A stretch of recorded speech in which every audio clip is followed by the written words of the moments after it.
Secretaría de Servicios Administrativos y Financieros y por el Espacio Cultural San Lázaro. Nos acompaña en el presidium la maestra Alicia Klip-Moshinsky, secretaria de Servicios Administrativos y Financieros de esta Cámara de Diputados. Muchas gracias. El doctor Elías Robles Andrade, director general del Espacio Cultural San Lázaro. El maestro Omar Cortés Macías, coordinador de este seminario. El licenciado Germán Castellanos García, director de análisis, Bitácora Social, Muralistas y Artistas Mexicanos, Ariadna Galaz Vega y Jorge Peralta Galindo, los Calladitos. El doctor Alfredo Gursa González, director del CEDIAP de INVAL. El doctor Ricardo Pavel Ferrer Blancas, coordinador del grupo de investigación más en torno del programa de posgrado de Artes y Diseño de la UNAM. También agradecemos la presencia del maestro Sergio Ricaño Gutiérrez, director de la Escuela Nacional de Pintura, Escultura y Grabado La Esmeralda. Sean todas y todos muy bienvenidos a este Palacio Legislativo. Para dirigirnos un mensaje y palabras de inauguración, damos el uso de la voz a la maestra Alicia Klip-Moshinsky. Por favor, maestra, adelante. Muchas gracias. Distinguidas autoridades, representantes del ámbito cultural y académico, estudiantes, colegas de la Cámara de Diputados. Es para mí un honor darles la más cordial bienvenida a la inauguración del seminario Cultura y Arte en México, los paradigmas entre complejidad y linealidad. Este espacio de reflexión no solo convoca el análisis intelectual, sino también representa un acto profundamente significativo: la apertura de las instituciones públicas hacia la sociedad a la que se deben. Hoy nos reúne una convicción clara: la cultura no es un privilegio, sino un derecho, y como tal su acceso no debe de estar condicionado por la geografía, la condición económica o el contexto social. Por el contrario, corresponde a las instituciones públicas asumir con responsabilidad el compromiso de garantizar que el arte y la cultura lleguen a todos los rincones, especialmente aquellos que históricamente han sido marginados o excluidos. En ese sentido, la Cámara de Diputados, a través de su programa de cultura, ha emprendido una tarea que busca trascender los límites tradicionales de su función legislativa. Hemos entendido que legislar también implica construir comunidad, generar cohesión social y abrir espacios donde el pensamiento crítico, la sensibilidad artística y el encuentro humano puedan florecer. Particularmente en esta zona de la Ciudad de México, donde convergen múltiples desafíos sociales, hemos asumido el reto de transformar nuestro entorno inmediato en un punto de acceso cultural vivo, dinámico y sobre todo incluyente. Queremos que este recinto sea reconocido no solo como un espacio de deliberación política, sino también como una verdadera casa de cultura, un lugar donde las puertas estén siempre abiertas para el diálogo, la creación y el disfrute colectivo. Este esfuerzo ha sido posible gracias a la suma de voluntades y a la construcción de alianzas estratégicas con instituciones culturales, universidades, gobiernos estatales y de manera muy especial con artistas independientes que han aportado su talento, su compromiso y su visión. El resultado de este trabajo conjunto es un programa cultural robusto, diverso y permanente. Mes con mes, este espacio cobra vida a través de conciertos ofrecidos por músicos de instituciones nacionales, orquestas provenientes de distintos estados de la República y también por orquestas infantiles que representan el esfuerzo y la esperanza de nuevas generaciones.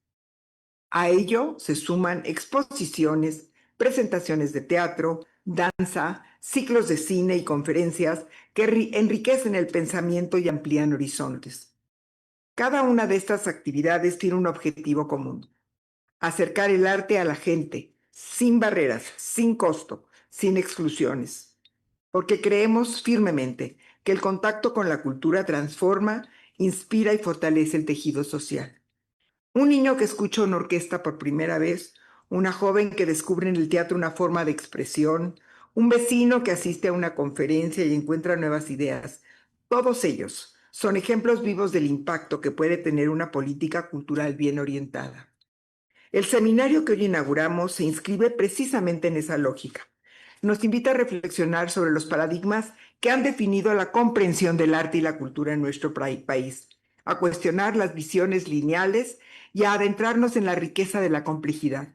Pero más allá de la discusión teórica, también nos plantea una pregunta fundamental. ¿Cómo traducimos estas reflexiones en acciones concretas que beneficien a nuestras comunidades?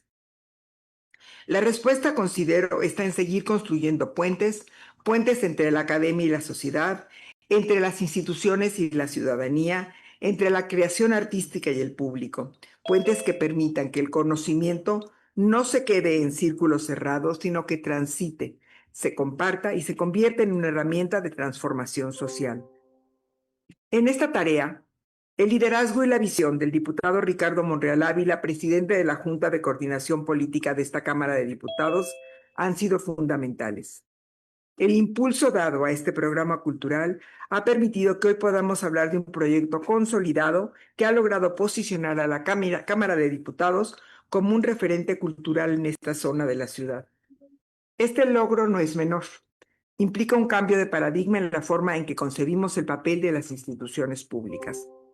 Hoy podemos afirmar con orgullo que estamos avanzando hacia una institución más cercana, más humana y más comprometida con su entorno. Una institución que no se limita a sus funciones formales, sino que entiende su responsabilidad social en un sentido amplio.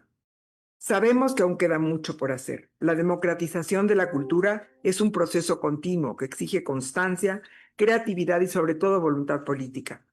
Requiere escuchar a las comunidades, identificar sus necesidades y construir programas que respondan a sus realidades.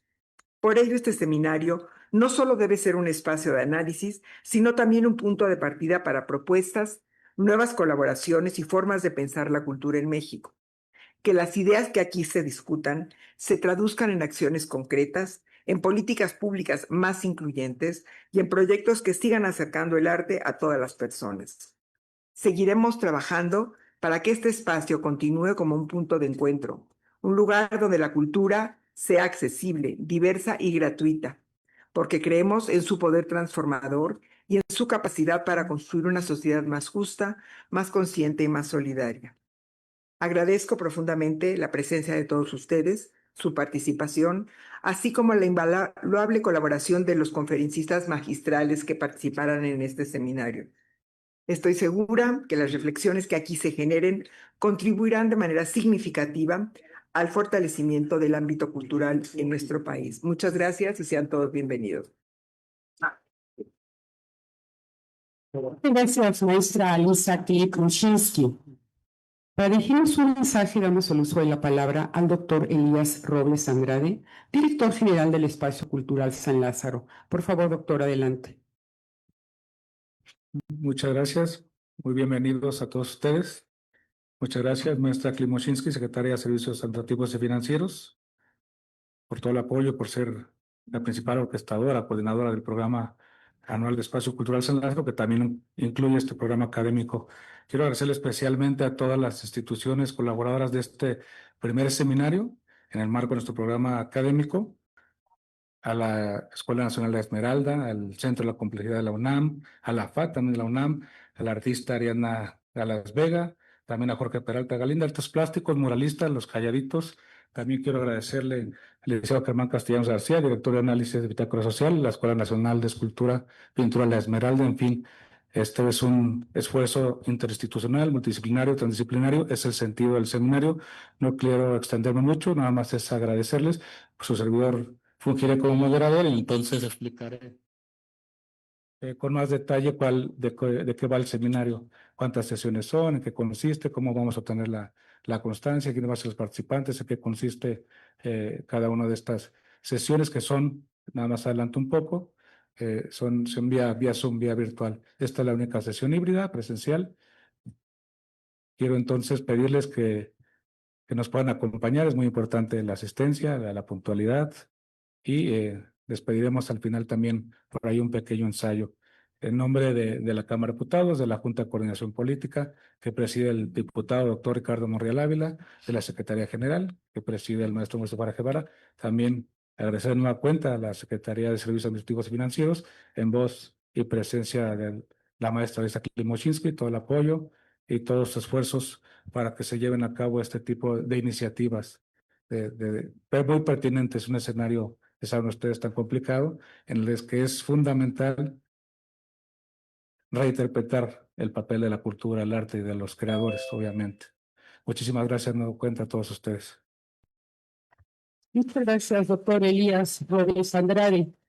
Antes de dar paso al inicio de nuestro primer ponente, tomaremos la foto oficial, si son tan amables, del Presidium.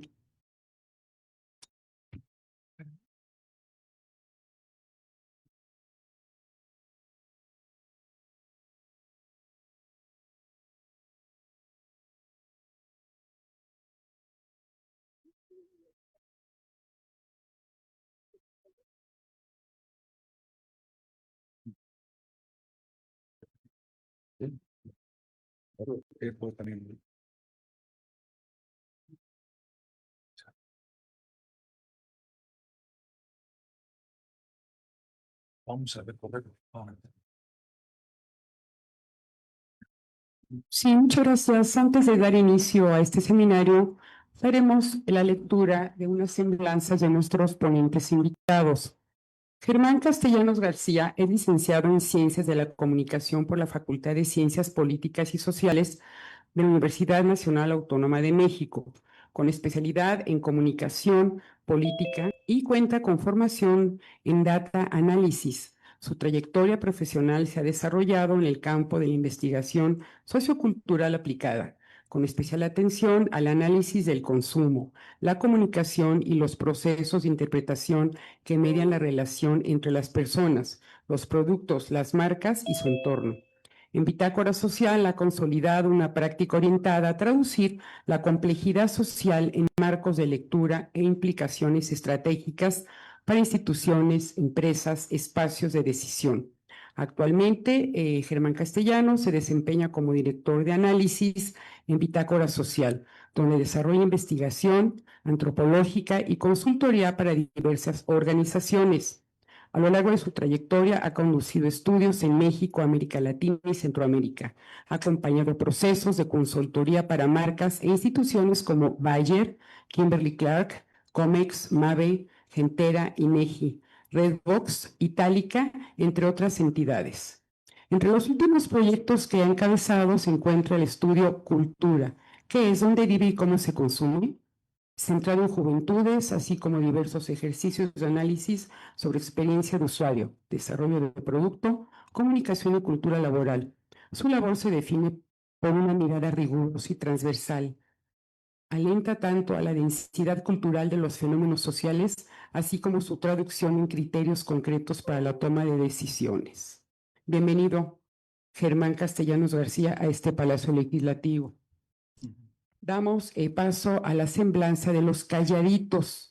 Es un dúo creativo conformado por Adriana Galaz Vega y Jorge Peralta Galindo, artistas visuales y narradores que trabajan en la intersección entre muralismo, ilustración y cine de animación. Su propuesta nace de la exploración de lo comunitario, lo espiritual y lo mágico, desde una mirada profundamente latinoamericana. Con más de 10 años de trayectoria, han pintado murales y expuesto su obra en distintas ciudades de México, como Tabasco, Veracruz, Quintana Roo, Monterrey, Guadalajara, Ciudad de México, Querétaro, Mérida, Chetumal, Estado de México, entre otros, con el extranjero en Alemania, Francia, España, Estonia y Colombia. Con respecto a Ricardo Pavel Ferrer Blancas, es doctor en Artes y Diseño por el posgrado de Artes y Diseño por la Universidad Nacional Autónoma de México, maestro en Artes Visuales del área de Arte Urbano y licenciado en Artes Visuales dentro del programa de Alta Excelencia Académica en la Academia de San Carlos, UNAM.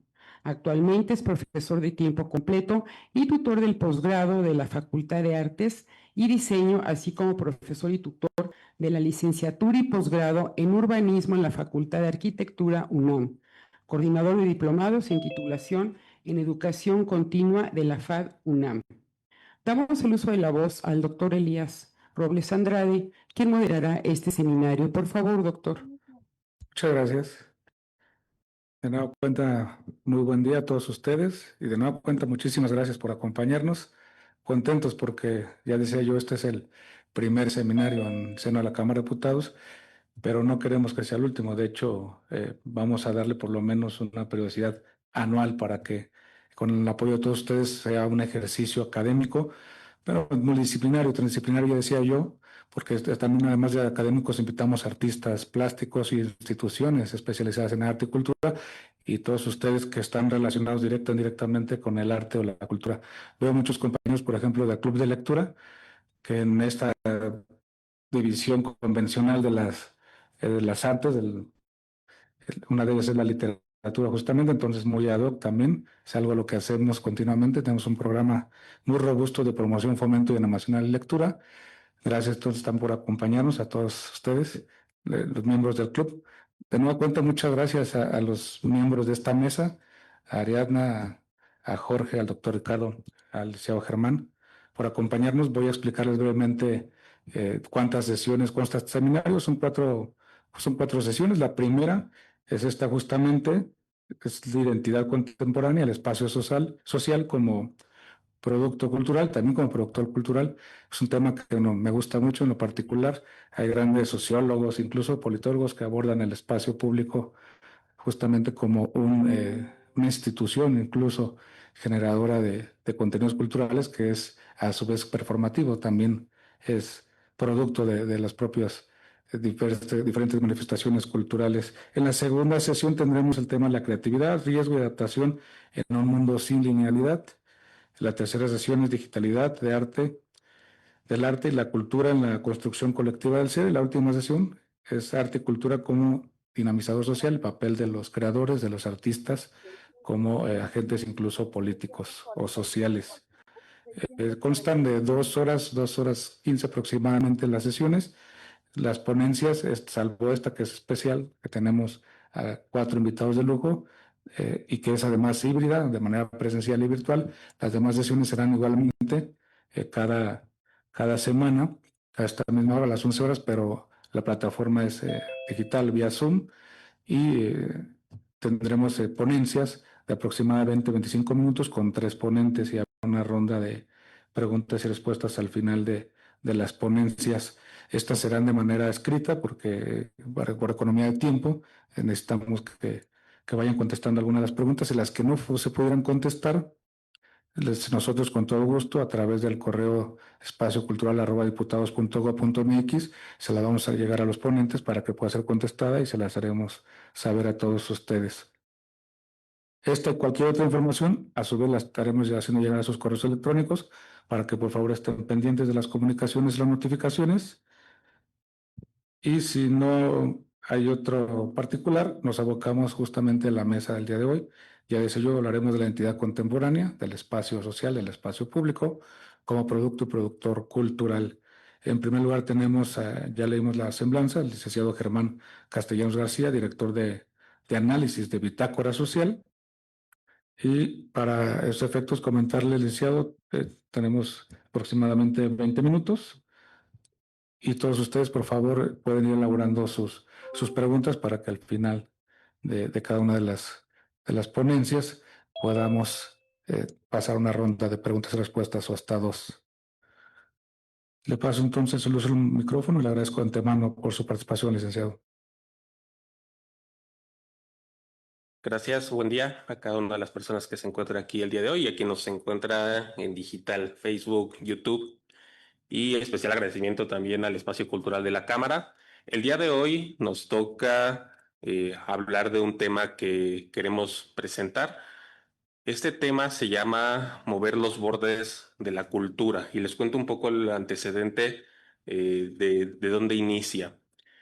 Hace un tiempo, a Bitácora Social nos dejaron la tarea para poder entender un poco más sobre la manera en que los jóvenes pensaban la cultura.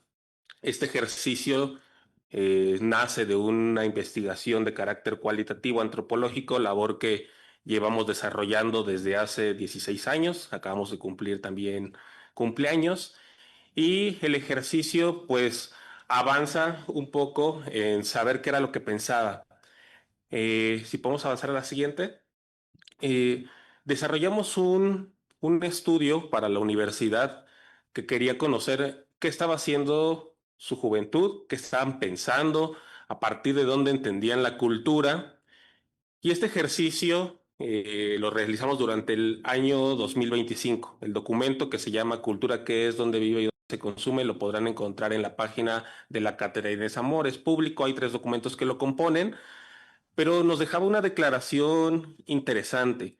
La cultura, desde la manera en que se ha pensado, difícilmente ha cambiado muchos de las asociaciones en que se piensa. Y ahorita la doctora Elisa, la maestra Elisa, nos hacía un cuestionamiento importante. ¿Qué puentes son relevantes para plantearnos nuevos caminos para posicionar la cultura? En una narrativa donde el espacio público se evoca, como el que vemos el día de hoy, pues cuestionar los espacios donde la cultura se forma, desde la cultura se piensa, es relevante.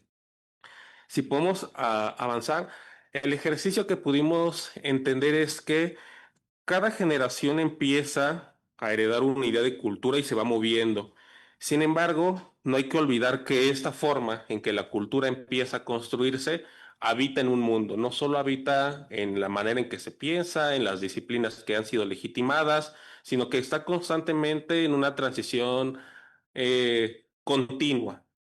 Obras, sobre todo unas muy relevantes y que pues hoy nos acompañan con el dueto de los Calladitos, pues vemos que han sido un ejercicio que dista y empieza a provocar la manera de cómo se expresan distintas cualidades. ¿Y por qué hablamos de esto? Porque si no lo repetimos o no lo encontramos a partir de las juventudes de las cuales hoy acompañamos y somos responsables también de entender su pensamiento, pues no sabemos hacia dónde va la cultura. Si podemos avanzar un poco, hemos aprendido que hoy en día esa cultura se está expandiendo en un escenario donde la experiencia se vuelve fundamental. Quizá esta plática no versa en torno a conversar sobre la creación de la obra, sobre el valor de la obra misma, pero sí sobre la manera en que se están involucrando las personas. Estamos en un mundo donde la digitalidad ha construido otro tipo de puentes, ha construido otro tipo de narrativas y donde espacios quizá como los que crea MrBeast pueden ser un entendimiento de un tipo de cultura donde fenómenos como el Railroad italiano que vimos hace todo el año pasado pudo haber construido a partir de la inteligencia artificial y con nano banana en internet, o también la expresión que pudieron haber llegado a tener obras públicas en un concierto como el que pudo haber tenido hace pocos días Kanye West, ¿no? Lo interesante en la siguiente, si podemos avanzar, es que nos encontramos con una paradoja cultural. Eh, Nos dimos cuenta que no es que las juventudes estuvieran negando ni distando un espacio en torno a lo que es valioso en términos culturales. Sin embargo, sí estaban generando un escenario distinto en lo que ellos empezaban a considerar como cultura. Hay una cultura que es valiosa, que es legitimable. Sin embargo, en la vida cotidiana, en la manera en que lo entienden, cuando la cultura se eleva, parece alta cultura, cuando no la entiendo, cuando la desconozco, pues es ampliamente distante.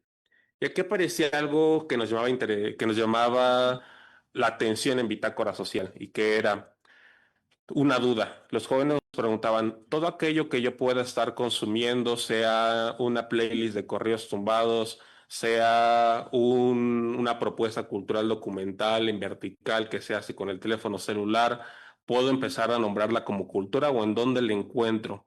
Y de repente tenemos expresiones, si podemos avanzar, que se están construyendo en un escenario relevante. Hoy, por lo menos en la digitalidad, en la expresión de distintos tipos de obras, pues la experiencia se vuelve fundamental para estos jóvenes, no solo la experiencia que nos estamos encontrando como cuando vamos a un museo, y ahorita con el doctor Pavel hablamos un poco de cómo nos encontramos con el museo, pero cotidianamente nos encontramos con este tipo de cosas, ¿no? De entender un fenómeno cultural y de identidades como puede suceder ahorita en quien haya seguido un poco el canal de MrBeast, es decir, va a ganar Juan, no sabemos, o Brain Road siendo legitimado un poco por Nintendo y sabiendo que era una obra que tuvo que llegar incluso al espacio de la vida de los videojuegos o también en el espectáculo que se ha ido transformando con bandas como BTS para el K-pop.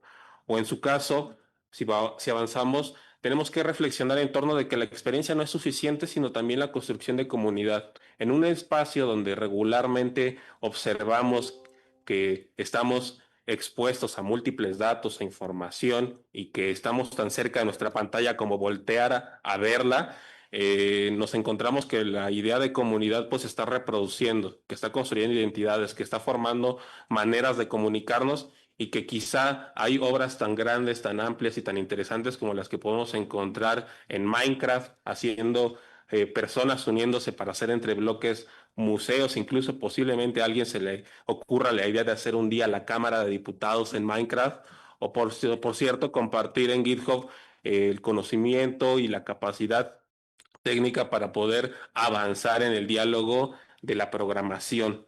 ¿Por qué hablamos de esto? Porque esa duda se vuelve, si podemos avanzar, importante en lo que hoy construye identidad en estos jóvenes. ¿Qué es lo que merece ser nombrado como cultura? Ahorita la doctora Elisa en el discurso que pronunciaba nos cuestionaba algo. ¿Cuál es la manera en que la sociedad tiene que empezar a entender las expresiones, entender el contexto de las juventudes, para no entender quizá que la juventud solo se vive como una etapa, sino que también construye una posición relevante en el mundo de las personas que nos rodeamos? Así como los jóvenes de repente nos ayudan quizá a bajar el TikTok al celular, también construyen formas de pensamiento que hoy versan en la vida cotidiana y que construyen maneras de entender la obra. De repente la obra la entendemos a partir de lo que construye el autor, sin embargo, me llama la atención lo que están construyendo las personas hacia afuera. Por ejemplo, si podemos avanzar a la siguiente diapositiva, nos daremos cuenta y imagínense, si no busquen un poco la imagen, este fue un dibujo que un fan hizo durante un concierto de Taylor Swift en el tour, en el Eras Tour. Y lo que desarrolló, más allá de la técnica, dice, quizás se ve bien de lejos, veremos que hay colores, pero lo interesante detrás de la obra, que incluso se está vendiendo en internet, es todos los códigos que están dentro. Él pronuncia muchas de las expresiones que hizo y que quizá a la comunidad le interesaba ver, más allá de si fue bien ejecutada, las canciones que están siendo referentes, en su momento la pareja que era de Taylor Swift. Y hay algo interesante porque terminaba un poco por legitimar parte de lo que colectivamente se está construyendo. Los códigos detrás del arte, detrás de los colectivos, así como las vanguardias culturales hace décadas existieron, pues se siguen pronunciando, sin embargo, tienen distintas expresiones. ¿Por qué hablamos de esto? Poniéndonos un poco más serios, nos dimos cuenta que, si vamos a avanzar, el ejercicio empieza a versar otras cosas. ¿Qué empezamos a ver? Por una parte, nos dimos cuenta que si hablamos de la visión de las juventudes sobre lo que la cultura está creando, vemos que hay nuevos entornos quizá como Twitch, donde se construyen comunidades, donde dice, vamos a aprender a qué hora se dialoga, se platica, se reúnen, hay distintas formas de expresión en cada una de ellas, hay nuevas mediaciones, quizá quien no alcanzó, y si hay aquí fanáticos de BTS y no pudieron ir, pero pudieron ir al cine, sabían que tenían que llevar de repente para formar la misma experiencia cultural una vara luminiscente para poder hacer las coreografías, cantar, hacer lo mismo que podía existir del otro lado. La mediación interdigital e híbrida como la que estamos teniendo ahorita, pues está del otro lado. También hay nuevas integraciones de pensamiento, de forma de hablar, incluso nuevas formas de producir sentido, como ya no, quizá no quiero ser diputado, pero quizás sí quiero ser gamer. Y ninguna de las dos está peleada con la realidad que estos jóvenes están construyendo en el escenario. Lo que nos llama la atención entonces, si podemos avanzar, es que las juventudes que nos estamos encontrando no quieren romper el mapa de la cultura, solo quieren ver qué más está cabiendo en él. Está cabiendo incluso mi código postal, está cabiendo, por ejemplo, la propuesta de un tipo de obra que quiero hacer en un mural en una calle en mi colonia. Está cayendo la idea de, por ejemplo, en este caso, una imagen de un ending de un manga que cabe para reproducir no solo una buena imagen, una buena composición gráfica, sino una intención, que es para los que les gusta el manga de esta sala, sabrán que busca reproducir también un ejercicio melancólico, conectivo, musical, con la persona que puede llegar a tener. Y quizá ellos solo lo saben, pero esos códigos se están reproduciendo en esas comunidades de las cuales le estoy hablando. Por cierto, si podemos avanzar, pues técnicamente la visión de la cultura pues no está alejado de la generación. Este es un screenshot de un video de una colectivo que se llama Generation. Ellos reproducen una idea interesante, que la generación es pues toda la gente que ha nacido y vivido en un mismo tiempo, pero que en ese ejercicio tiene un reconocimiento colectivo. Y lo mismo que están pidiendo las juventudes, así como lo estuvieron pidiendo los artistas en su tiempo, los escritores, las ideas vanguardistas que quizá no fueron mediadas históricamente por el valor de lo que le daban en el tiempo en el que vivieron, hoy en el día parece que sí lo quieran hacer. Si podemos avanzar, eso, por ejemplo, lo podemos un poco discutir en torno a algo que Judith Butler dice, ¿no? Los términos que hacen posible el reconocimiento no son naturales, son convencionales. Por lo mismo, reconocer también es clasificar y en esa medida clasificar es también dejar cosas fuera. Yo haría la pregunta ahorita, ustedes, ¿cuáles son las cosas que merecen quedar fuera o cuáles son las cosas que merecemos que empiecen a entrar al diálogo de la obra, de la escritura, de la forma de pensar? Ahorita nombrando quizá el ejercicio de los círculos de lectura, de la escritura, sabrán que llevan muchos años construyéndose, pero todas las comunidades que escriben en Wattpad historias, que escriben de manera colectiva cuentos y narrativas, y que no es más que construir lo que en algún momento hizo Pottermore, construyendo los romances de Harry Potter, ¿no? Pero bueno, ¿a qué nos estamos abocando el día de hoy? Que así como hay una gran obra que no se discute y que está, si podemos avanzar, que no está dejándose de lado, pues nos damos cuenta que hay una realidad cultural emergente que no está quizá debatiendo cómo hacer obras, sino cómo entrar. Y en esa obra está entrando quizá formas de reproducir nuevos contenidos, nuevos lugares, nuevos sitios, y no es cómo él quiere hacerlo, sino el qué puede empezar a discutir. Si avanzamos, podemos ver que pues nos encontramos con nuevos entornos digitales, convocatorias de jóvenes en colegios de preparatoria públicos, donde dice quiero y necesito voces para un video de Epic o compartan una biblioteca con su playlist favorita. Y hay una serie nueva de entornos que las personas se están involucrando cada vez más. ¿Por qué hablamos de esto y no necesariamente de la composición o del pensamiento que se construye detrás del valor de la obra o del artista? Si podemos avanzar, nos gusta o nos gustó al menos pensar y dialogar de otra forma de lo que aprendimos, que hay sentidos compartidos. Stuart Hall dice, la cultura no vive solo en obras, vive en los procesos que vuelven compartido un sentido. Y creo que para esta generación y para el tiempo en el que nos encontramos, reconocer los mundos que estamos compartiendo, las ideas y los procesos se vuelven fundamentales para cuestionar en dónde está la cultura o dónde está la ruptura para esa linealidad. Por ejemplo, si podemos avanzar, nosotros encontramos que así como hay una serie de elementos que construyen valor en el mundo cultural, por lo menos para aquellos que viven la cultura, quizá no como productores, pero sí como observadores, empiezan a elegir una serie de valores distintos. Quizás yo solo quiero mirar o quiero elegir o quiero pertenecer en un escenario donde construir mi personaje en Roblox se vuelve relevante. Quizás es más relevante producir comunidad y, por cierto, desde ahí construir obra, construir pensamiento, construir una serie de ideas. Ya un poco para terminar y dar espacio, yo pensaría, y si vamos a avanzar, que la pregunta que hoy nos alcanza no es solo cómo están percibiendo la cultura, que ya sabemos que quizá hay una cerca que hace que parezca que las juventudes viven ajenas a las expresiones culturales. Si la vemos desde los museos y hacemos un conteo cuántos en vivos y cuántas personas están más como ahorita en YouTube, a los museos que están llegando, es qué vínculos está organizando la expresión cultural actual, ¿no? ¿Qué identidades están habitando estas personas? Así como los grupos o los armies que estamos viendo que reproducen códigos desde hacer, algunas coreografías, cantar, conocer datos de sus artistas, o lo mismo pasó con Taylor Swift al entregar pulseras, pero de repente esas expresiones culturales que van a reproducir nuevas formas de sentido nos dicen algo, y es justo con lo que queremos cerrar. Si podemos avanzar,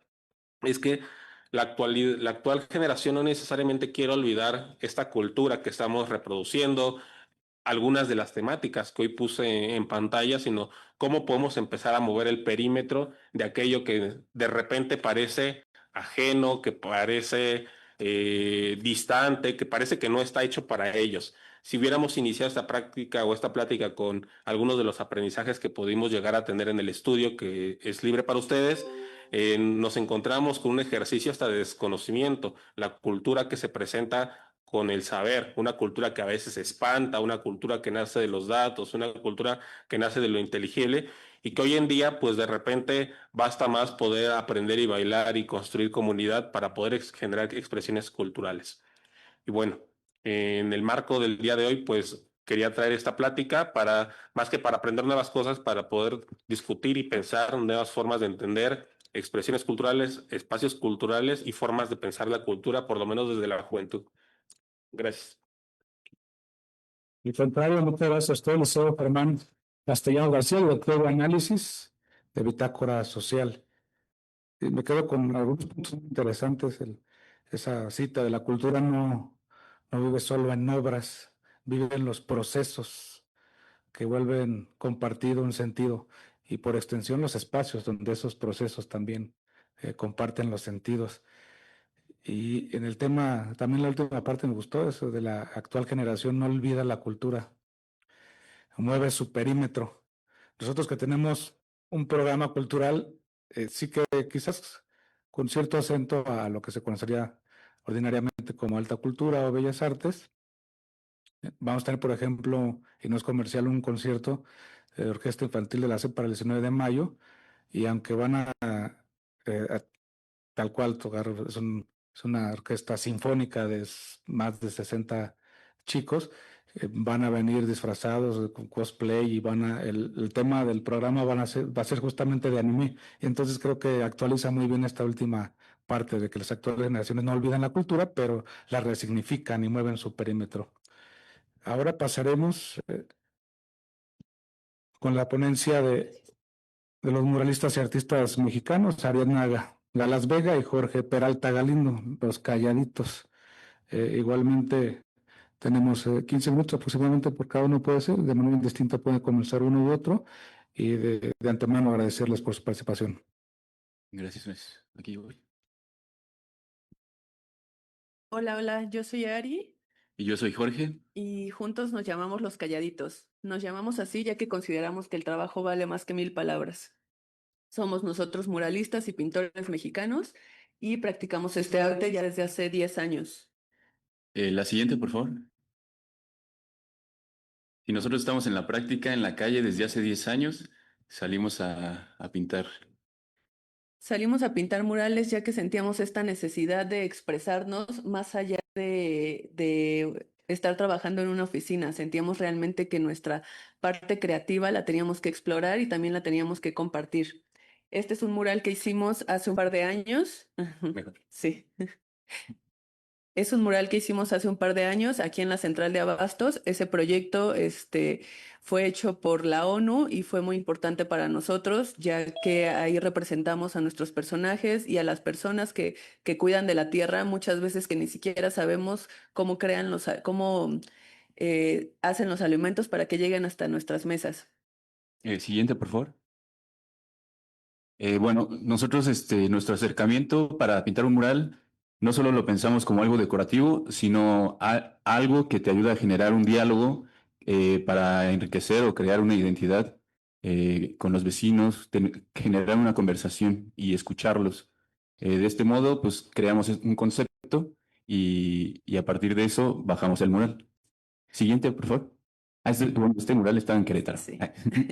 En esos murales empezamos a pintar a estos gigantes. Les poníamos los ojos blancos porque decíamos que están llenos de luz por dentro y que empezaban a crecer de tamaño porque eran muy apasionados en su hacer, ya fueran cocineras, escritores, poetas. Sentíamos que teníamos que representar a estas personas y también son actores que están cuidando de su comunidad. Siempre los ponemos con estos pequeñitos personajes que también es para involucrar a todo el ecosistema que está alrededor de estos personajes. Sí, ahí está nuestro mural a la izquierda hasta arriba. Ese es nuestro primer mural que fue en Querétaro. Ahí nació este concepto cuando Ari y yo pues juntamos nuestros portafolios de ilustración, de pintura, y con una convocatoria de allá nos dieron este espacio y ahí empezó todo este concepto de calladitos, como dice Ari, de los gigantes que ayudan a la comunidad y estos gigantes que se vuelven así porque su hacer los hace gigantes.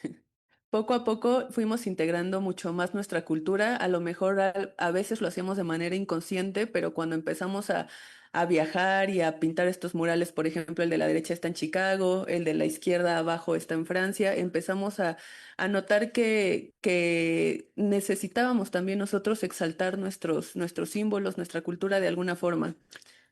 Que realmente sin querer, pues ya los colores, nuestros colores, nuestra forma de, pues sí, de aplicar esto, ya se siente el ser mexicano, ¿no? No tenemos que llegar a estos símbolos, sino creo que el puro color ya expresa de dónde venimos. Siguiente, por favor. Nosotros también empezamos a trabajar mucho con la comunidad. Sí, bueno, este caso fue en Veracruz.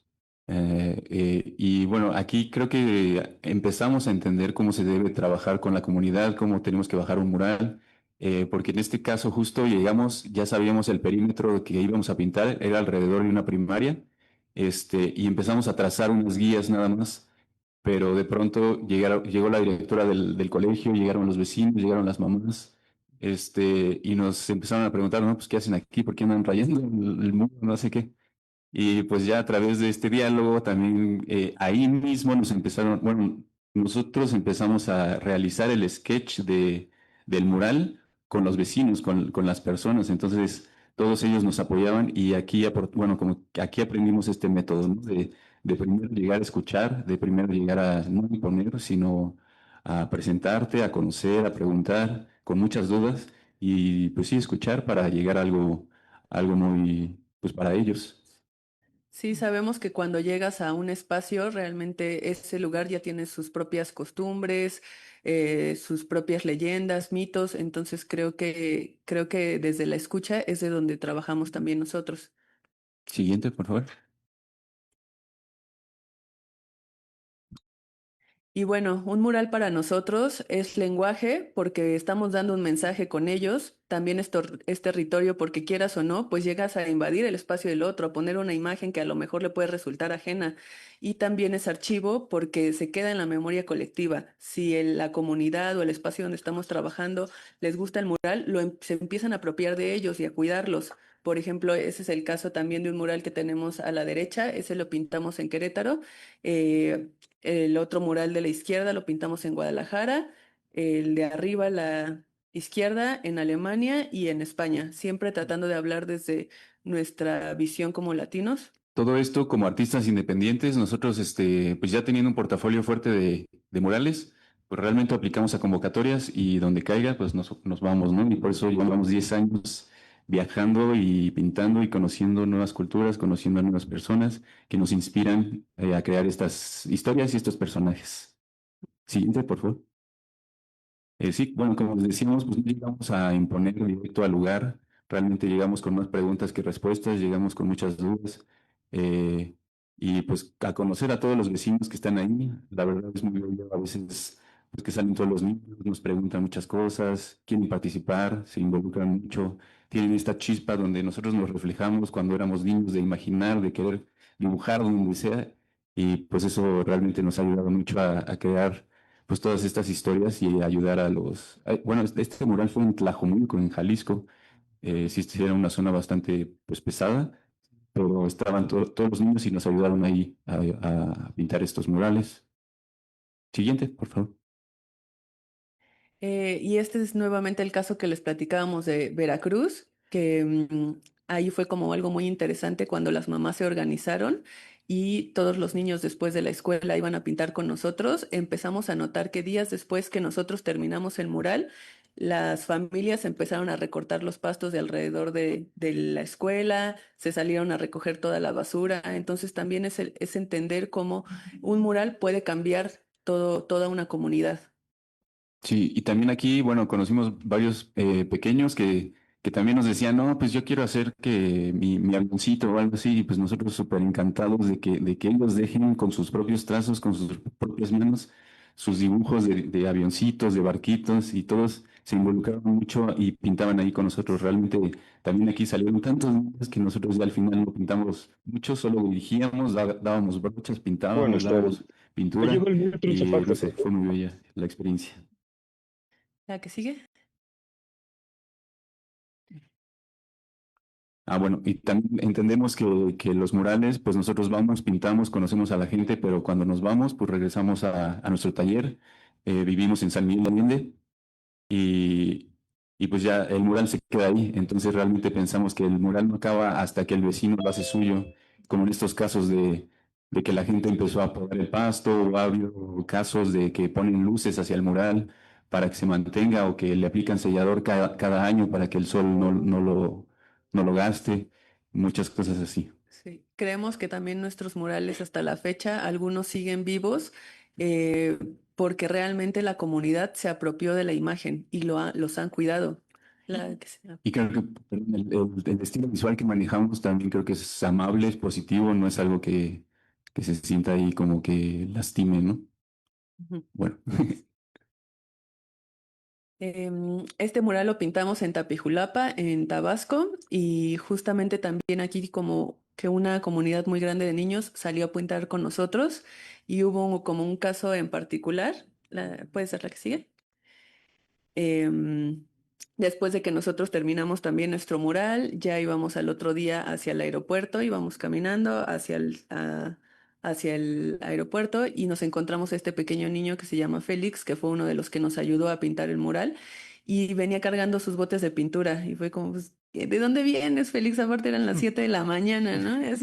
Y él ya venía así, ya con sus botecitos y me dice, es que acabo de pintar un mural. Y yo, ¿dónde lo pintaste, Félix? En el centro, así en el mero municipio donde pues sí, era prohibido. Y yo así de, wow, le fui a tomar una foto y sí dije como, wow, creo que los murales también crean eso, ¿no? Una inspiración para que los niños quieran crear, como decías, no sabes realmente quién te está viendo y quién en ese momento puede decir, eso es una opción, yo puedo hacer eso, porque así nos ha pasado a nosotros, de que realmente te inspiras de tu comunidad, de otras personas que ves y tú no sabes si el día de mañana una niña o un niño te va a estar mirando y va a decir, yo quiero hacer eso. Entonces, sí, y a la fecha Félix nos manda audios de WhatsApp, ahorita ya está creo que en la prepa, sí. sigue haciendo dibujos, nos manda sus historias y realmente, pues sí, es muy bello encontrar a estas personas que ya sabemos que sí los inspiramos y que están haciendo algo al respecto.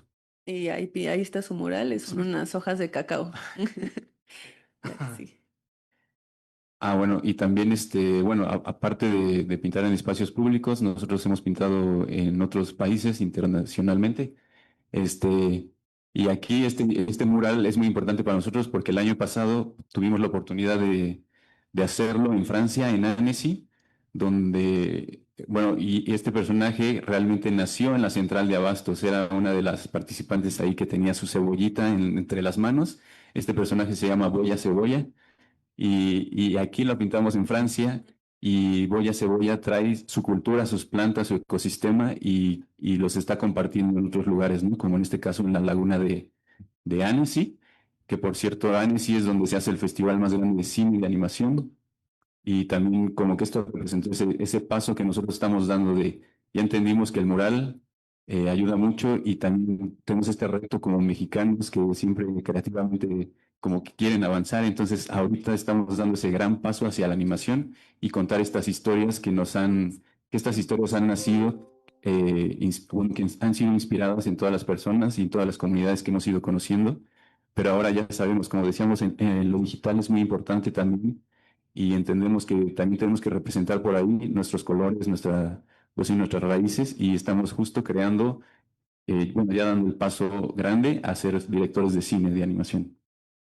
Hace 3 años empezamos con estos proyectos, estamos mudando todo lo que hicimos en murales, realmente fue como hacer un rompecabezas y decir, a ver, creo que nuestros personajes están contando historias más profundas, entonces hagamos toda una narrativa para crear un cortometraje y todos los personajes, es importante decir eso, nacieron de los muros, de todo lo que estábamos contando ahí. ¿Le puedes dar a la que sigue, por favor? Decidimos empezarnos a tomar más en serio esto de hacer animación y es así que entramos a varias convocatorias de IMCINE, quedamos seleccionados, pudimos trabajar nuestro primer cortometraje con un fondeo colectivo más lo que habíamos ganado por parte de Focine. En junio de este año esperamos estrenar nuestro primer cortometraje.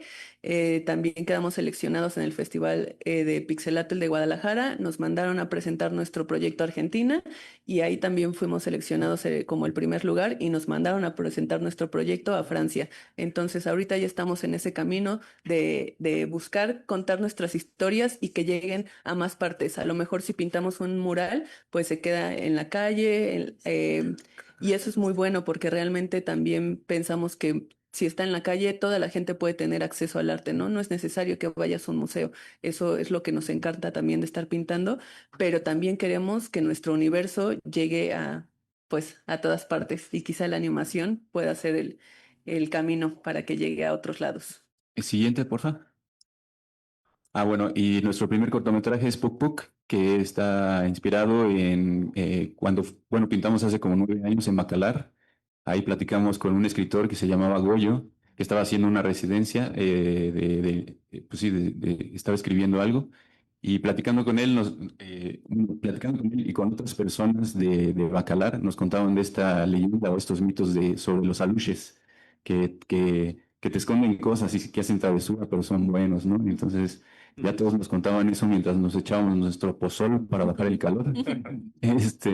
Y realmente fue nuestro primer personaje que sentimos que es como el protagonista de Calladitos, que puede representar más. Y justo ahorita estamos en la parte de postproducción y esperamos que en julio ya tengamos listo para, nuestro objetivo es meterlo a festivales de cine de animación en México y en el mundo.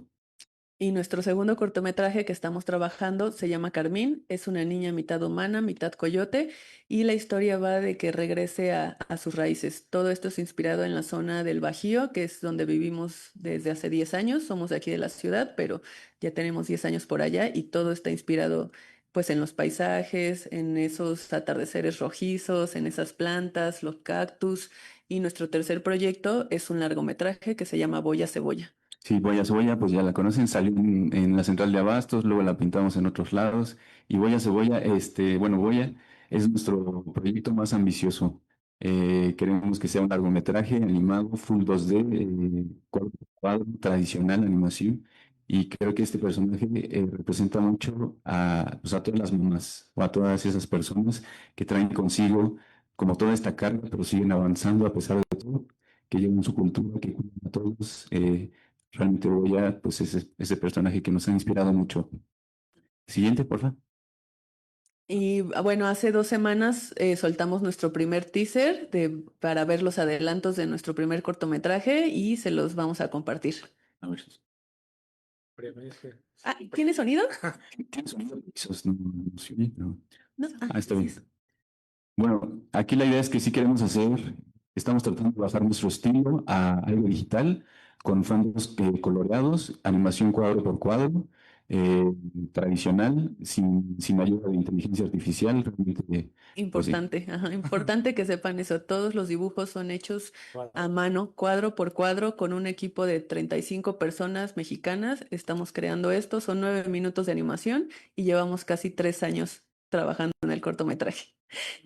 Lástima que no pudimos escucharlo, pero tiene música original de un grupo que se llama Son Rompepera, que también son de aquí de México y decidieron también colaborar con nosotros para hacer esta música y pues también que en algún momento si podemos proyectarlo en otras partes del mundo, pues que se reconozcan nuestras raíces desde también lo sonoro. Sí, la marimba de Son Rompepera creo que queda perfectamente para esta historia.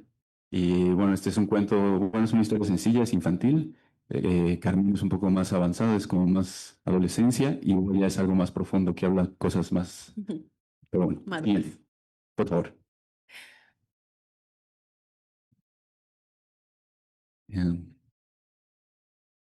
Bueno, estos son como estilos de los cuadros, que como les decimos, pues bajar nuestro estilo de la plástica, del mural a algo digital, pues nos ha costado trabajo, pero creo que ahí vamos.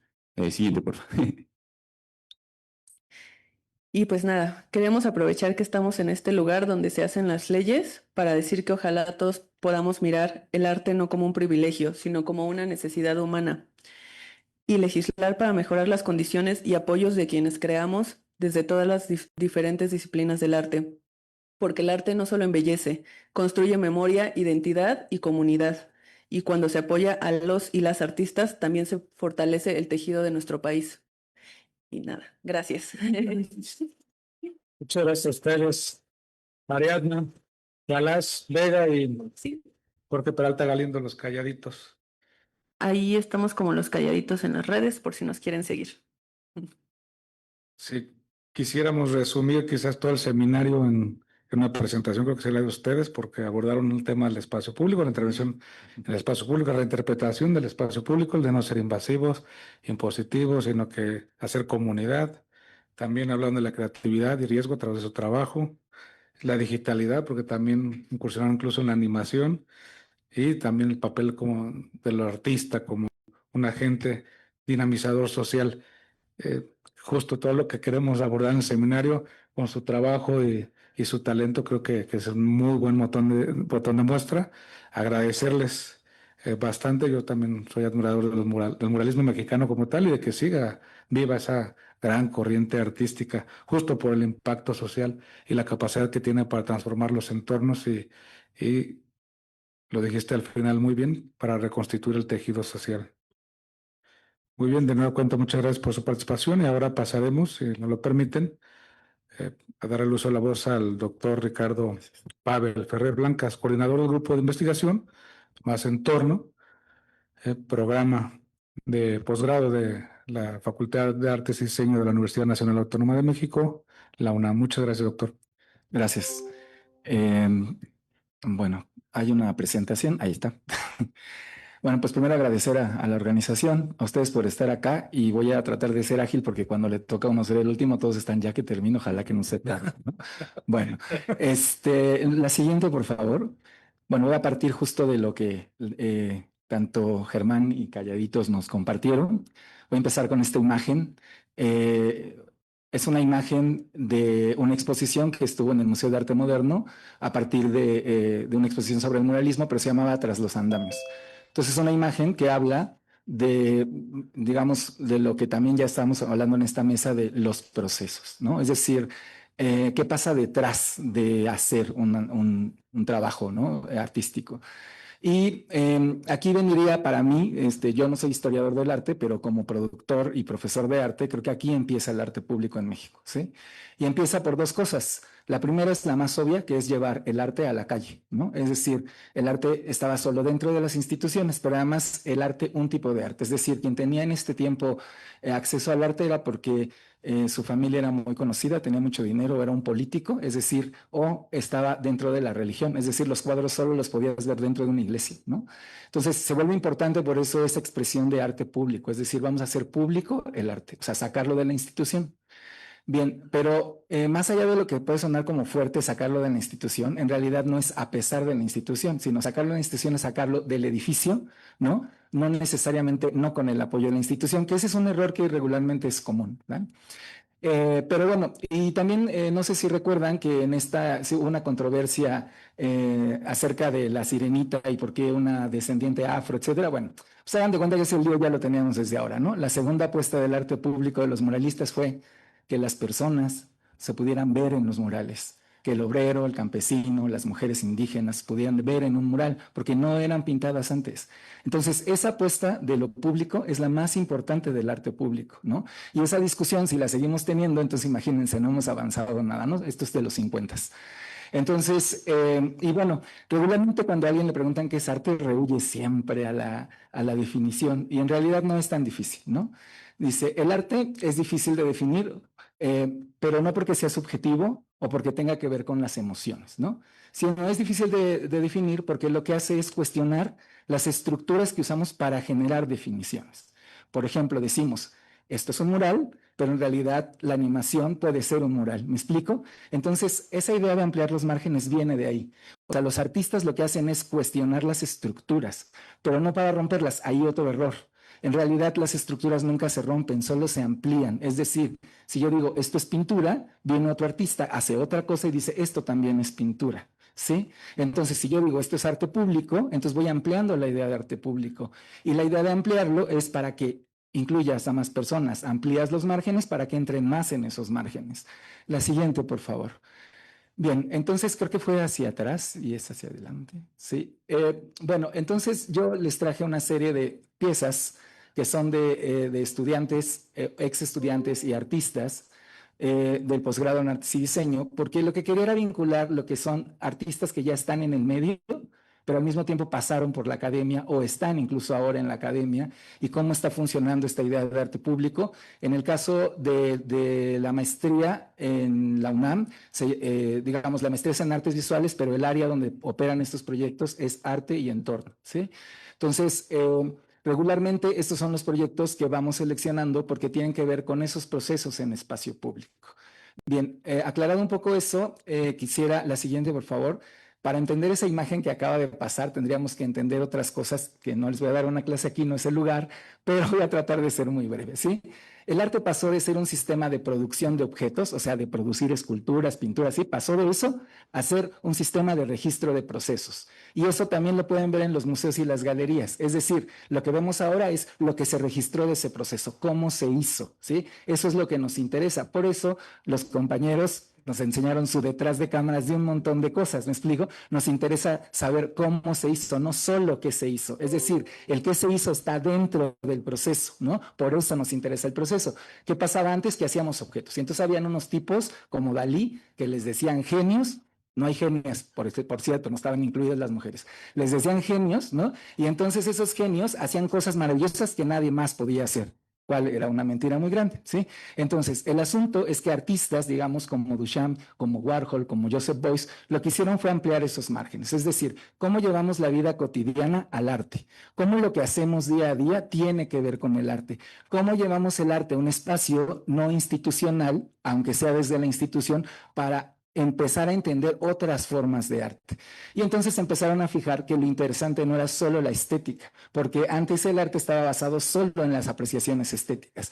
Entonces ahora es más bien, ¿qué otras cosas hay dentro de estos procesos artísticos? La primera, nos lo compartían ya, es la escucha. Yo agregaría ahí la observación. Si no, tú no le puedes enseñar a un alumno a dibujar, le enseñas a observar. El problema es que en la educación artística la hemos hecho disciplinar. Pintura, dibujo, escultura, ¿no? Y hacerla disciplinar nos deja ceras porque entonces ya son muralistas, no pueden hacer animación, ¿no? O sea, ¿sí me explico? O sea, ese es el problema, que queremos que sea disciplinar. Entonces, el problema lo tenemos desde la escuela, porque no estamos entendiendo que somos un todo y que como estudiantes o investigadores de arte, la vida nos atraviesa. ¿Cómo nos atravesó la pandemia o muchos problemas más? Bien, la siguiente, por favor. No sé por qué se regresa, creo que ya sí me está jugando. Ay. Bueno, bien, entonces yo les propongo, digamos, un poco a los estudiantes trabajar desde una cosa que he denominado operaciones y dispositivos. La operación no es otra cosa que, es decir, cómo trabaja el artista, cómo resuelve un problema, a partir de dónde lo resuelve, ¿sí? Es decir, qué factores hay alrededor. Por ejemplo, podemos empezar con algo disciplinar como la pintura. Cuando tú estás estudiando, muchos de estos estudiantes, sobre todo en la educación pública, no tienen a veces más que su cuarto, la sala comedor, y ahí es donde trabajan. Es decir, que su estudio, entre comillas muy grandes, los compañeros nos podrán decir, es la mesa donde comes, ¿no? El lugar donde haces la tarea, etcétera, etcétera. Es decir, en realidad el espacio importa para lo que vas a hacer. Entonces, ¿qué tipo de arte puedes hacer si vives, por ejemplo, en una casa del Infonavit de 60 metros cuadrados o menos? ¿sí? Entonces, la escuela te dice, quiero que me hagas una escultura como las que están viendo ahí, ¿sí? En bronce, en piedra, y ya me imagino a los alumnos cargando sus piedras por toda la ciudad. Es una tontería, ¿sí? Entonces, lo primero que hay que reivindicar es cómo estamos pensando esos procesos en el arte, qué tan real es que tengamos esos procesos de acuerdo a las formaciones que tenemos en la escuela. Y la segunda sería cómo, digamos, esos dispositivos que utilizamos, dispositivos sería lo que regularmente decimos que es la obra o que es la técnica o que es la tecnología. Es decir, tú eliges un dispositivo para vaciar esa operación, es decir, para que esa práctica artística que tú haces, tú eliges que sea a través de la animación, del mural, del performance, de lo que sea. Esa es ya una elección. No es una disciplina, es una elección de dispositivo para sacar esto, ¿sí? Bien, ahora, esto es importante porque entonces cuando la vida te atraviesa hay muchas cosas que nos están pasando de manera personal o que nos están pasando de manera, pensemos, nacional, etcétera, ¿no? Y en el caso, por ejemplo, de esta pieza que están viendo aquí, es una pieza de Laura Valencia que se llama Cuenda. Y la pieza es muy sencilla, no voy a explicar todas porque son muchas, voy a tratar de ser ágil en esto, pero básicamente Laura ha trabajado más o menos unos 10, 12 años con personas, bueno, con madres buscadoras, y trabaja a nivel simbólico las intervenciones que hace en el espacio público. ¿Por qué a nivel simbólico? Bien, porque el arte no resuelve problemas, no está hecho para eso, ¿sí? No está dentro de esa estructura. El arte hace preguntas. Y la idea de hacer esas preguntas es para que la comunidad active una serie de acciones alrededor de esa pregunta. Entonces, aunque puede haber arte que se considere militante, en realidad a los artistas en lo profundo no les interesa la militancia, pero no es porque no les interese participar, sino porque les interesa cuestionar incluso la participación. Lo dije al principio, lo que hace el arte es cuestionar las estructuras que generan las definiciones, ¿sí? Por ejemplo, la definición de qué es arte, de qué es cultura, etcétera, etcétera. Hay un cuestionamiento constante hacia eso. Si no lo hubiéramos cuestionado, estaríamos diciendo, produciendo lo mismo que Leonardo y Miguel Ángel, todos en todo el mundo, porque no nos estaríamos cuestionando nada, ¿sí? Bien, la pieza es muy sencilla. Lo que la pieza consiste con determinadas comunidades, juntan una madeja de hilo. Esta madeja de hilo tiene que tener el peso que tenía la persona que está desaparecida en su familia, y después buscan una escultura. En el caso, en estas fotografías, una es en Morelos, otra es aquí en el Paseo de la Reforma, y lo que hacen es cubrir toda la silueta y desvanecer esa silueta ahí y darle una presencia a su familiar desaparecido a partir de esta acción. Entonces ahí lo que vas a tener es una pregunta: ¿eso va a encontrar a tu familiar? No. ¿Sí? Eso es, no es que está criticando al gobierno, no, eso ni siquiera hay un interés en eso. Aquí hay un trabajo con la comunidad. ¿Cómo me conecto con los problemas de la comunidad? La siguiente, por favor. Bien, aquí creo que voy a ir un poquito más. Ya les había presentado esta imagen, pero les quería presentar estas otras dos de esta, porque regularmente hemos tenido una discusión enorme sobre qué se pone en las plazas, ¿no? O sea, tenemos una plaza y a fuerza queremos poner un pedestal y a fuerza le queremos poner algo arriba. Y aquí, perdón, no importa el color partidista, es lo mismo siempre. Lo que quieren es desplazar un discurso por otro, no replantearse y ampliar los márgenes. Esta es una escultura, pero para empezar empieza a ser una escultura móvil, es decir, no tiene pedestal ni está emplazada. Pero aparte tiene un tema. Surge durante la pandemia cuestionando la idea de cómo las personas empezaron a ver en el Uber Eats, en todas estas cosas, el Didi y todo esto, empezaron a ver una forma de trabajo informal por muchas cosas que sabemos que pasaron en la pandemia, ¿sí? Bien, la pieza se llama Neo Tameme, que se puede leer como el nuevo tameme. El tameme, recuerdan que eran estas personas que traían la comida, ¿no? Cargando en sus espaldas, bueno, lo mismo, ¿no? Pero también es un nuevo tameme, también es un meme, ¿sí? Y entonces, en realidad lo que está pasando ahí es que hay un cuestionamiento. La siguiente, por favor. Pero el cuestionamiento no es necesariamente que no se tenga como artista una posición, sino más bien que se asuma la posición. Entonces, el artista que están aquí viendo es Chávez Mármol, y él trabajó durante toda la pandemia como repartidor. O sea, es decir, no hago la escultura y ya le saco una foto y miren qué bonito.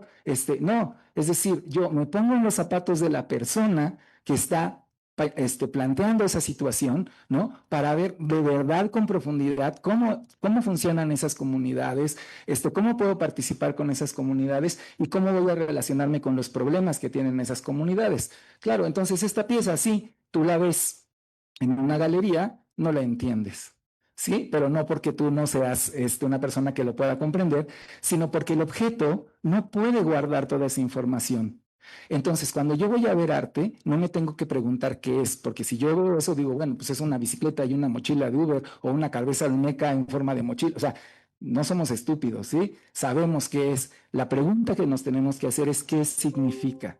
Entonces, sí, cuando yo veo un plátano pegado en la pared y se hace un meme, no me tengo que preguntar qué es. Nadie te quiere ver la cara. Te tienes que preguntar qué significa. Es decir, ¿qué significa el lugar donde está puesto? ¿Quién lo puso? ¿De dónde viene el material? O sea, te tienes que preguntar otras cosas. Entonces, lo que estamos fortaleciendo es salirnos de la idea de lo visual, de lo puramente estético, de que yo lo veo y digo, ¡ay, está increíble, qué bonito! Y ya se acabó.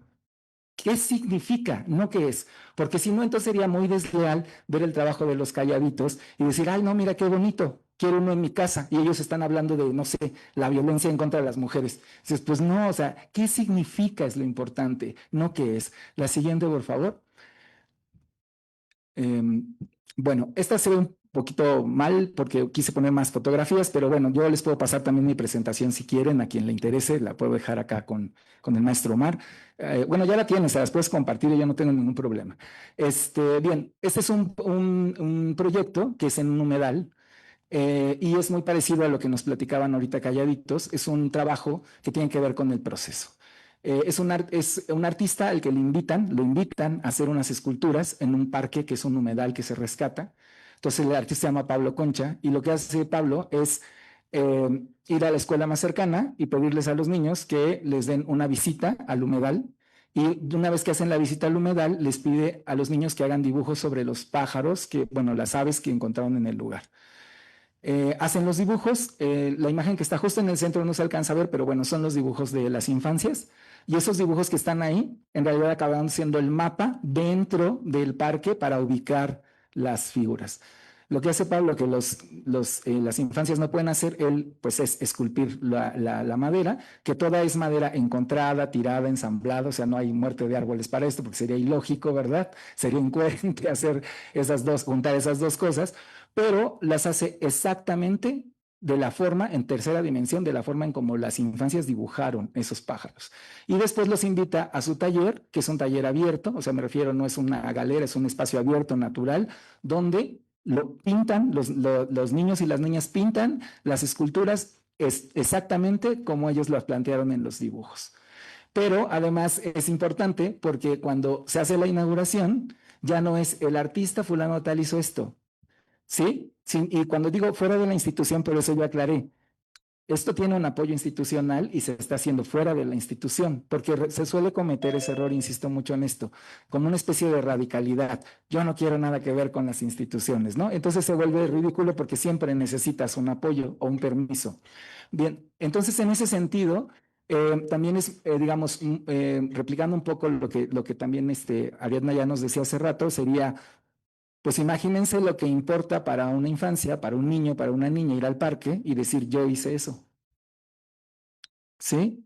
Y sacarse fotos con su familia y que la familia se sienta feliz de que sus hijos participaron en algo que es mucho más grande, ¿no? Y que todos los días tienes que pasar por ahí para ir a la escuela. La siguiente, por favor. Bien, la que sigue me parece que es esta pieza que se llama Trilogía de la Serpiente. Es la lógica más o menos la misma de la producción de la pieza, pero me gustó también que aquí hubo una cosa más que en esa amplitud de márgenes de lo que nos hablaba Germán también, es que a veces queremos quitar del arte lo utilitario, como si fuera algo que lo degradara, ¿no? Y entonces aquí lo interesante es que es una escuela en Oaxaca, donde Pablo trabaja con las infancias igual, y resulta que aquí tienen ese espacio verde enorme, pero no tenían bancas ni juegos. Entonces hace esta serpiente, que es un lugar donde pueden llegar a sentarse a comer o almorzar, ¿no? Y al mismo tiempo pueden jugar con el objeto, ¿no? Entonces también rompe esta idea de como de que el arte es una cosa que no se toca, que no se puede interactuar, etcétera. No se hizo con esa intención, más bien se planea desde el principio que eso ni siquiera pase por las intenciones, sino que una obra de arte tendría que tener esa relación, porque el objeto es una especie de transición. Si ustedes me dicen, ¿dónde está la obra de arte aquí? la podemos discutir horas. Podría ser cuando se hizo, podría ser cuando se utiliza, podría ser cuando se hizo el proceso con los estudiantes. Entonces, en realidad es ocioso estar viendo dónde está la pieza, no importa, lo que importa es el trabajo, digamos, que se hace a nivel de comunidad. Bien, la que sigue, por favor. Y aquí, bueno, pues ya no me voy a detener tanto. Esta es una pieza de Aureliano Leca, que ante una disposición que se hizo en el primer cuadro del centro histórico sobre el sonido para que los carros de camotes no estuvieran en el centro, lo cual perdieron porque obviamente ya no hay, ¿no? Aureliano lo que hizo, porque es músico y también es artista visual, lo que hizo fue hacer estas esculturas que ven ahí, que son unos silbatos de diferentes intensidades, y después hizo una orquesta con los carritos de camote, ¿no? Esa es la pieza, digamos, ¿no? La siguiente, por favor. Bueno, aquí estamos viendo, estas las puse juntas por una cosa en particular, porque tiene que ver con la casa y tiene que ver con los museos, pero también con los procesos de gentrificación. Entonces, es decir, los procesos de desplazamiento. Entonces, aquí son dos artistas, uno es Eder Castillo, que es el Guggencito, que es un museo inflable, es una réplica del Guggenheim, ¿no? Es un brincolín, básicamente, ¿no? Y entonces ahí puedes hacer todo lo que no podrías hacer en el Guggenheim real, ¿no? Entonces, y en el caso de Carla, es una pieza que tiene que ver con desplazados y personas en situación de migración, ¿no? Y de cómo, de manera simbólica, empiezan a hacer una reconstrucción del barrio de casas que fueron tirando para construir otras cosas, ¿no? Entonces, al final, como yo decía, esto no resuelve un problema, lo que plantea son una serie de preguntas, ¿no? Porque cuando tú te preguntas, por ejemplo, mi casa de infancia, no sé si siempre han estado en la misma, tal vez no, pero ¿dónde está esa casa de infancia y qué recuerdos les trae? Pero también sería muy horrible que su casa de infancia sea algo que tiró un gobierno o una institución privada y no exista, ¿no? Es una parte de su vida que ya se diluyó. Es difícil, ¿no? Entonces, estos proyectos también pasan por una cuestión ética donde hay que tener una metodología y una serie de cuidados. Ahí es donde entraría el posgrado, o por lo menos lo que estamos tratando de hacer desde Ante Entorno y el grupo de investigación, que es cómo generamos metodologías que para trabajar este tipo de temas tengan las reglas muy claras y podamos saber hasta dónde con las personas, hasta dónde no, cuál es nuestra área de acción y la disposición en todos los sentidos. ¿Por qué? Porque también puede pasar que alguien diga, bueno, tú me sacaste una foto, ya estoy en tu obra de arte, tú lo estás exponiendo, tú tienes ese beneficio. Bien, lo que hacemos es que, y bueno, ahí sí un tip para los compañeros, perdón, soy profesor, no lo puedo evitar. Lo que pasa es de que desde que te planteas un proyecto tienes que plantear la reciprocidad. O sea, no después ni durante. Es decir, yo voy a ir a un lugar que no es mi lugar. ¿Cómo podemos ser recíprocos desde el principio, desde que yo estoy planteando el proyecto? Y eso cambia todas las reglas. ¿Por qué? Porque el artista está acostumbrado a no ser recíproco. Y entonces ahí podemos ver todas esas culturas que están, híjole, no quiero decir el nombre porque después me va mal, pero bueno, unas cosas así de colores gigantes que están en todos los estados, ¿sí? Horrendas, ¿no? Que ni siquiera es este señor, que se han gastado millones de dinero en hacer ese tipo de esculturas y que no tienen ningún tipo de relación con la sociedad y por lo tanto no son recíprocas. Entonces, la reciprocidad tiene que ver no solo en lo que hago, sino en cómo lo hago. La siguiente, por favor. Bien, y luego esto nos llevaría a un último nivel que sería igual estas dos piezas. Una que tiene que ver con el patrimonio y otra vez venimos al mismo problema. Porque el problema de hacer un mural, de hacer una escultura pública, es que se vuelve patrimonial. ¿Y qué significa el patrimonio? ¿El patrimonio qué tan enlazado? Pregunta, no me quiero meter en problemas. ¿Qué tan enlazada está la idea de patrimonio con el patriarcado, con el colonialismo y con el capitalismo? Entonces, ¿qué pasa con la idea de patrimonio en el arte? Y creo que eso genera mucha tensión, porque siempre queremos guardar, y no importa si es algo tangible o intangible.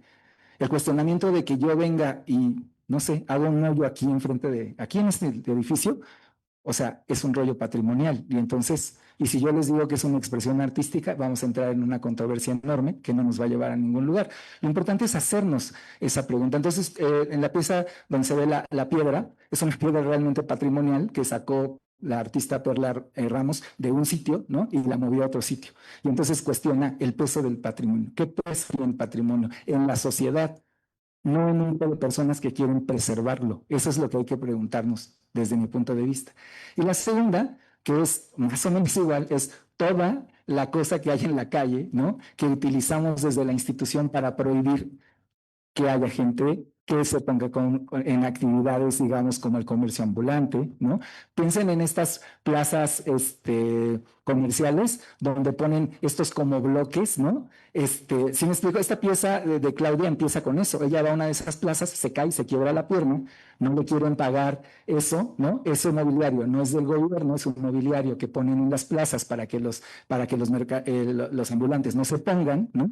Y entonces genera una serie de problemas, pero no son solo ellos, todos hemos visto el bote de cemento, la cubeta apartán, o sea, es decir, hay un montón de cosas ahí. Bien, lo que ella hace es hacerlas en pequeñas esculturas geométricas y empezarlas a pendiar por toda la ciudad y empezar a hacer una especie de campo traviesa, ¿no? Para que la gente se empiece a preguntar qué onda con esto, porque de otra manera pareciera ser que no nos lo preguntamos o solo nos enojamos o nos quedamos con nuestro coraje cuando nos tropezamos con eso que está en la ciudad. Bien, y pues para terminar, quisiera, la siguiente, por favor. Quisiera terminar con esta pieza que es de Santiago Robles. Y bueno, es cómo interactuamos con las personas. Esta pieza también tiene un libro que se llama así, 6 comidas. Es una pieza donde Santiago estuvo trabajando en el centro de la ciudad, también es su tesis de maestría. Y es una tesis donde él se plantea durante una semana ir a comer con las personas de un espacio que es la Plaza Loreto, en el centro, donde estaba, donde llegaba antes, donde terminaba antes el Canal de la Viga, ¿no? Y había una especie de alhóndiga donde iban guardando en ese tiempo lo que venía de Xochimilco. Entonces, ahí hay pues personas que están en situación de calle, hay personas que tienen problemas mentales, problemas de alcoholismo, personas que trabajan, digamos, en muchas cuestiones informales. Y digamos que la idea es que él llegó con unos nopalitos, unos jitomatitos y un mantelito, ¿no? Y entonces va documentando durante 6 días cómo la gente empezó a decir, yo traigo una licuadora, yo voy a hacer no sé qué, ¿no? Y cómo colectivamente puedes hacer que esas personas y todas las que se fueron uniendo coman durante una semana en un espacio público. Y bueno, ya no les cuento todo lo demás, lean el libro, ¿no? Todo lo que pasa en esos intercambios, porque son personas con las que probablemente nunca te has sentado a hablar. Y bueno, pues por último les quiero leer una cosa. La siguiente, por favor. Bueno, no sé si ustedes la alcancen a leer ahí, pero bueno, sí las quiero leer porque voy a usar la misma técnica de Ariadna. Cuando es algo importante, como que uno prefiere leerlo, ¿no creen? Bueno, entonces dice, el arte público no trata acerca de uno mismo, sino de los demás. No trata de los gustos personales, sino las necesidades de los demás. No trata acerca de la angustia del artista, sino de la felicidad y el bienestar de los demás. No trata del mito del artista, sino de su sentido cívico. No pretende hacer que la gente se sienta empequeñecida e insignificante, sino de glorificarla. No trata acerca del vacío existente entre la cultura y el público, sino que busca que el arte sea público y que el artista sea un nuevo ciudadano. Gracias. Gracias. El arte como servicio, ¿no?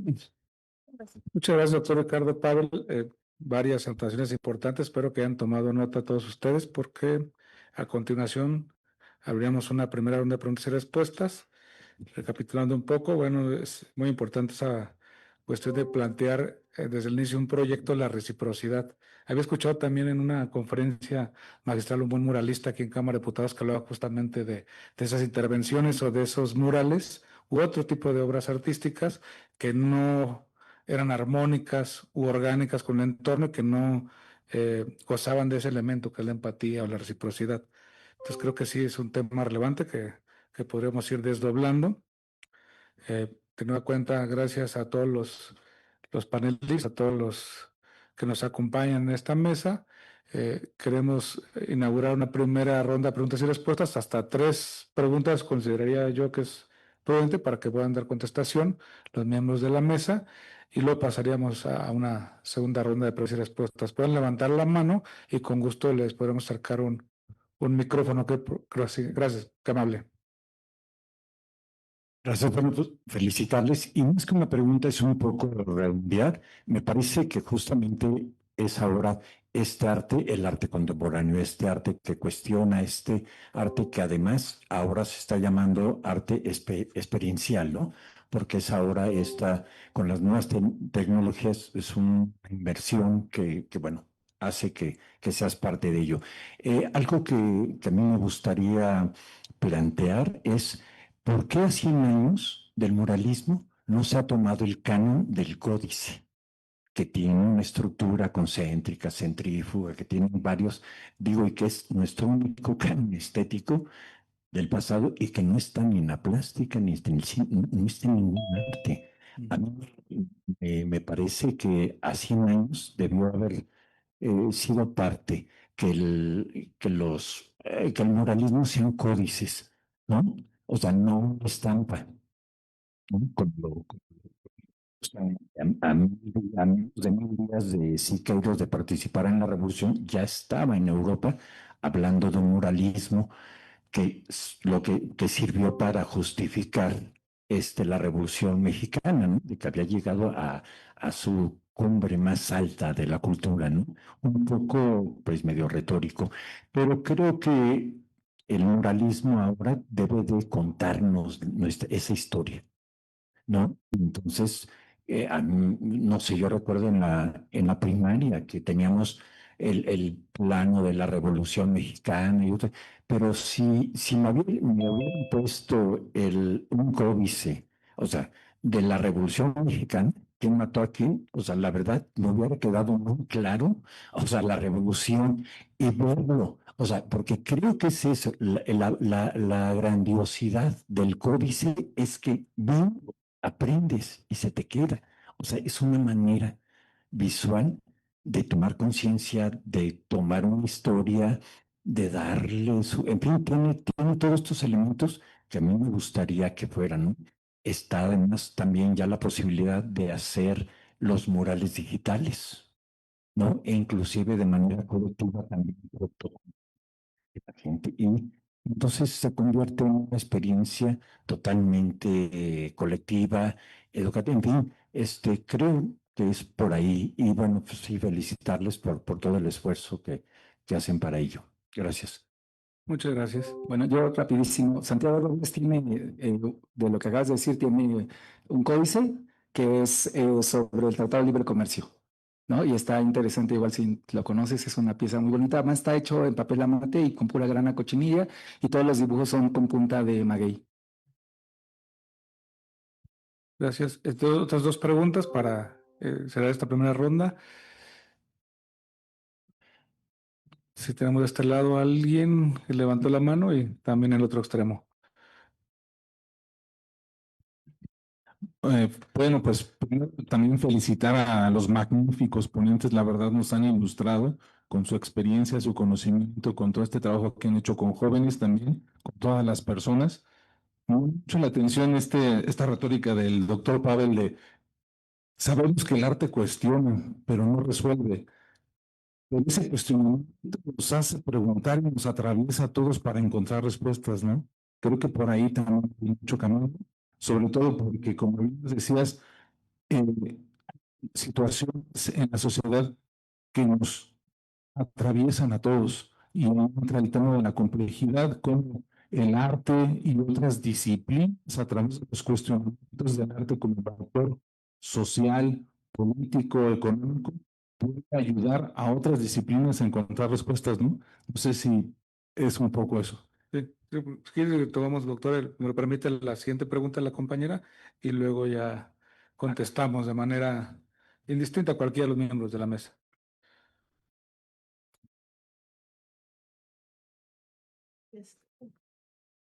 Muchas gracias a todas las personas ponentes por compartirnos y hacernos vivir una experiencia al escucharlos y emocionarnos.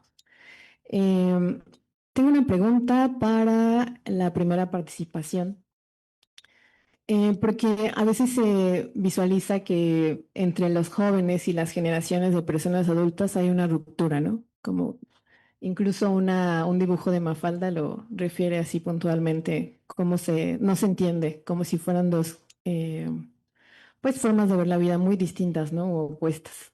Y la pregunta en particular es, ¿cómo se hace o cómo se genera esa conexión en el trabajo, en el proyecto que nos contabas sobre las infancias y las juventudes, porque es un reconocimiento de ellas como personas, ¿no? Primero, una validación. ¿Cómo se asumen como sujetos o como agentes de ese mover los márgenes? Para el doctor Ricardo Pavel, le quiero preguntar si cuando no hay reciprocidad, se podía hablar de una obra que significa, no sé si una forma de violencia, de abuso, de egoísmo, ¿cómo se podría, desde su perspectiva, entender? Y gracias. Y para los calladitos, pues me gustó mucho que cuando hablaron de su experiencia les brillaban los ojos, ¿no? Eh, ¿Cómo se inspiraron ustedes en ser muralistas? Muchas Gracias. gracias. Pues pasamos ahora a responder. No sé, Liceo, ¿quiere usted empezar con alguna de las preguntas? Sí, creo que parte del aprendizaje que hemos tenido conociendo jóvenes o juventudes, no solo es, bueno, pensando como profesor, investigador, como estudiando poblaciones, más bien escuchándolos, entendiéndolos, nos llamaba la atención que justo la primera separación que teníamos que hacer es como no asumirlos únicamente como sujetos, creo que, o entenderlos, codificarlos, porque allá afuera hay un diálogo muy fuerte sobre qué consumen los jóvenes, de qué manera hablan los jóvenes. Creo que el primer ejercicio y que con ellos dialogábamos era cómo podemos ser afectados por esa juventud, escuchando su música, no negando los consumos que pueden llegar a tener. Incluso estamos en un tiempo donde el debate de la salud mental ha sido un espacio donde hemos dejado un hueco y algunas adulteces se han brincado, ¿no? Como, son frágiles, están queriendo expresar, esas cosas no se expresaban antes. Entonces, creo que el primer ejercicio es permitir la entrada de todas las discusiones, de las preguntas, los cuestionamientos que teníamos.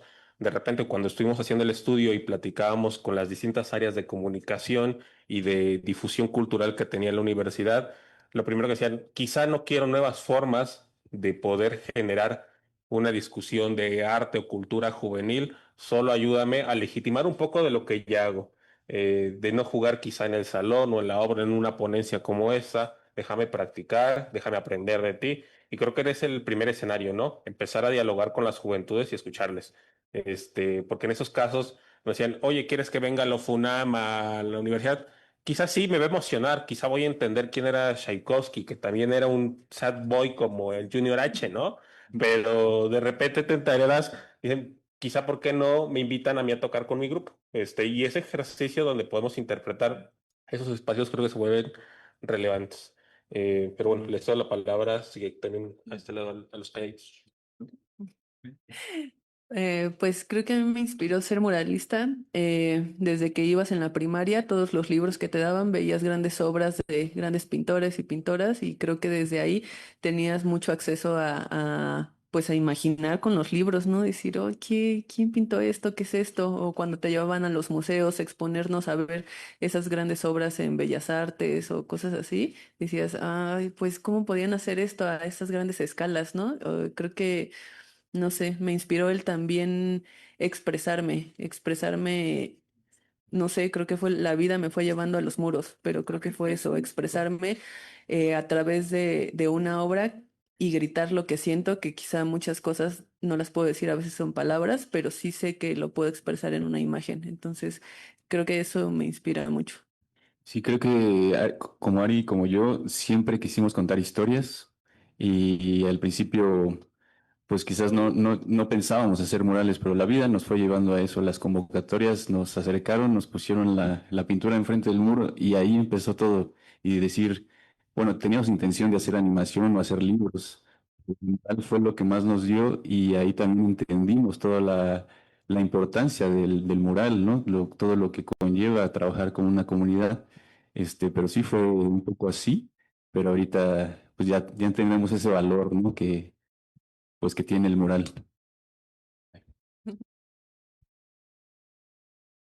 Bueno, yo primero, o sea, no debe haber una obligación en la reciprocidad, o sea, creo que tiene que ser algo natural y por eso pienso que desde la formación de los artistas deberíamos de estarlo planteando, ¿no? O sea, por eso creo que la escuela es importante y la reciprocidad es importante aunque no te dediques al arte. Lo que pasa es que así como es súper ofensivo, no sé, ver cosa de la publicidad enfrente de tu casa y luego estas luminosas y ese edificio no te deja dormir, ¿no? Y es repetitivo y horrible, ¿no? Entonces, pero siempre es lo mismo, podría ser una pieza de arte y igual puede gustarte a ti. O sea, entonces creo que la idea de la reciprocidad viene un poco de entender que somos una comunidad y el problema de la enseñanza del arte es que se vuelve pisada y centrada en ese ego o en esa idea del ser, ¿no? Y entonces, por eso insisto mucho que desde donde se enseña, ¿no? Es donde está. Y creo que la misión, tal vez política de mi parte, o la misión del arte actual, debería ser la construcción del diálogo. O sea, hacer una pieza debe funcionar para construir un diálogo. Porque ya lo de la discusión y la descalificación lo tenemos en las redes sociales, o sea, ya no es necesario hacer más, ¿no? No sé, pero tampoco me atrevería a juzgar que quien no lo haga. Entonces, ¿saben? Porque entonces caemos otra vez en esa idea como si hubiera dos polos y me parece que no es el lugar, más bien es como compartir y discutir, pero en ese sentido como de fomentar el diálogo, pienso, ¿no? Y la idea como de que es una pregunta y que no resuelve es porque como que el arte está en otro circuito, o sea, hace otras cosas, ¿no? Que puede haber algo en el arte que resuelva algún problema, sí, podría ser, ¿no? Pero no es como su finalidad, porque esa finalidad está asociada mucho a que, por ejemplo, estudiamos algo, entonces eso que estudiamos tiene la finalidad de resolver un problema. En caso del arte no, porque, por ejemplo, eh, si yo hice un destrazo, y le echan lo que se dice, por la arte, se le salga el agua, ¿no? O sea, entonces hicimos el proceso es diferente y por eso es difícil. Y entonces lo que hace es estos cuestionamientos y juntarlo con ese comentario para generar, o sea, es decir, yo te hago una pregunta, porque si yo te hago una afirmación, entonces ya no. Entonces yo lo que hago es una pregunta y sobre esa pregunta construimos el diálogo, aún no estamos de acuerdo. Muchas gracias. Pasamos entonces a la última ronda de preguntas y respuestas.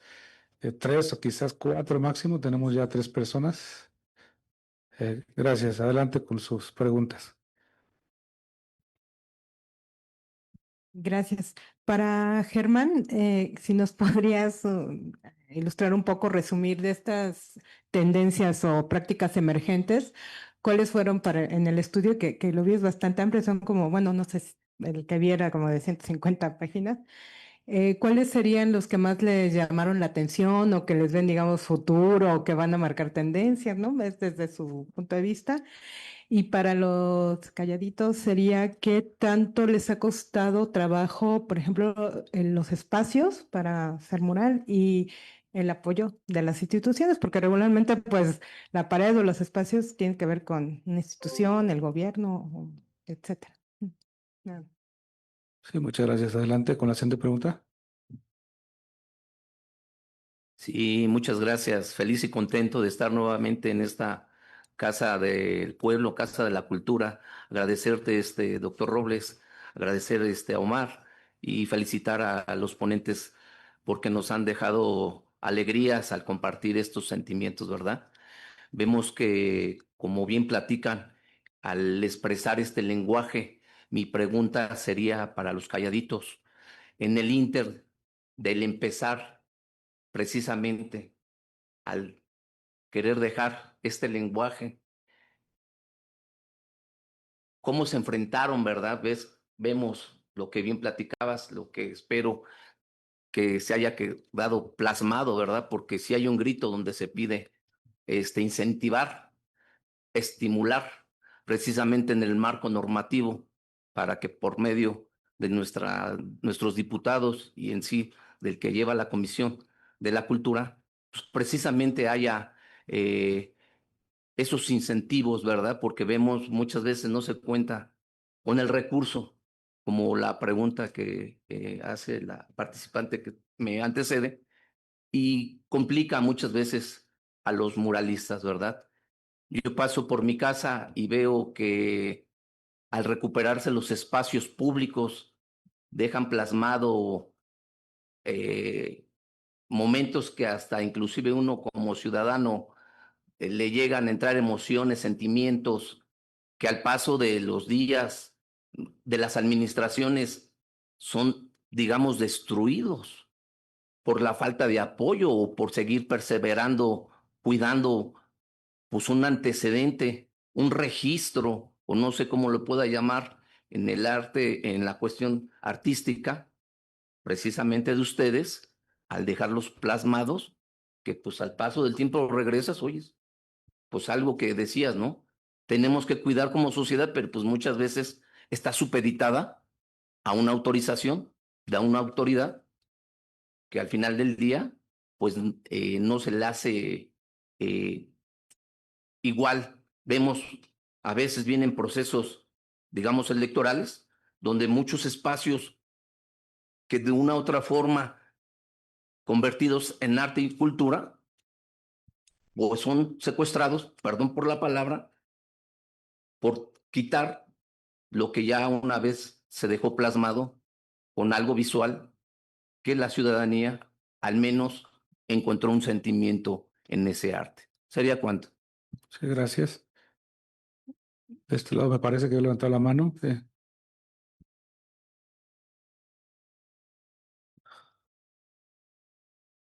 Comentarles que los que no alcanzaron a hacer su pregunta la pueden elaborar. Nosotros con todo gusto se las pasamos a los ponentes y a través de sus correos electrónicos podemos entregarle las respuestas. Pues más que una pregunta es, siendo recíproca, quiero darles las gracias porque esta mesa, esta sesión me ha dejado no solo conmovida, sino desbordada. O sea, me salí de los bordes, mi cabeza no para de pensar. Yo hago teatro, ¿no? Y cómo incorporar todas estas metodologías, todas estas formas de involucrar a los públicos de diferentes edades, además, siento que como que pasó el tiempo o pasó algo en mi proceso que no me di cuenta y que las estructuras que yo misma me puse como creadora están rebasadas en esta mesa. Me quedo pensando muchísimo en qué clase de ciudadana quiero ser, ¿no? Y qué es lo que quiero compartir y dialogar de ahora en adelante pues, con mi trabajo desde la escena compartida, ¿no? Muchas gracias a cada uno de ustedes. Gracias. Al contrario, muchas gracias por su participación y complementando ya esta ronda de preguntas y respuestas de parte de los que nos acompañan en la plataforma Zoom, nos preguntan, mejor dicho, peticiones para el ponente Germán Castellanos.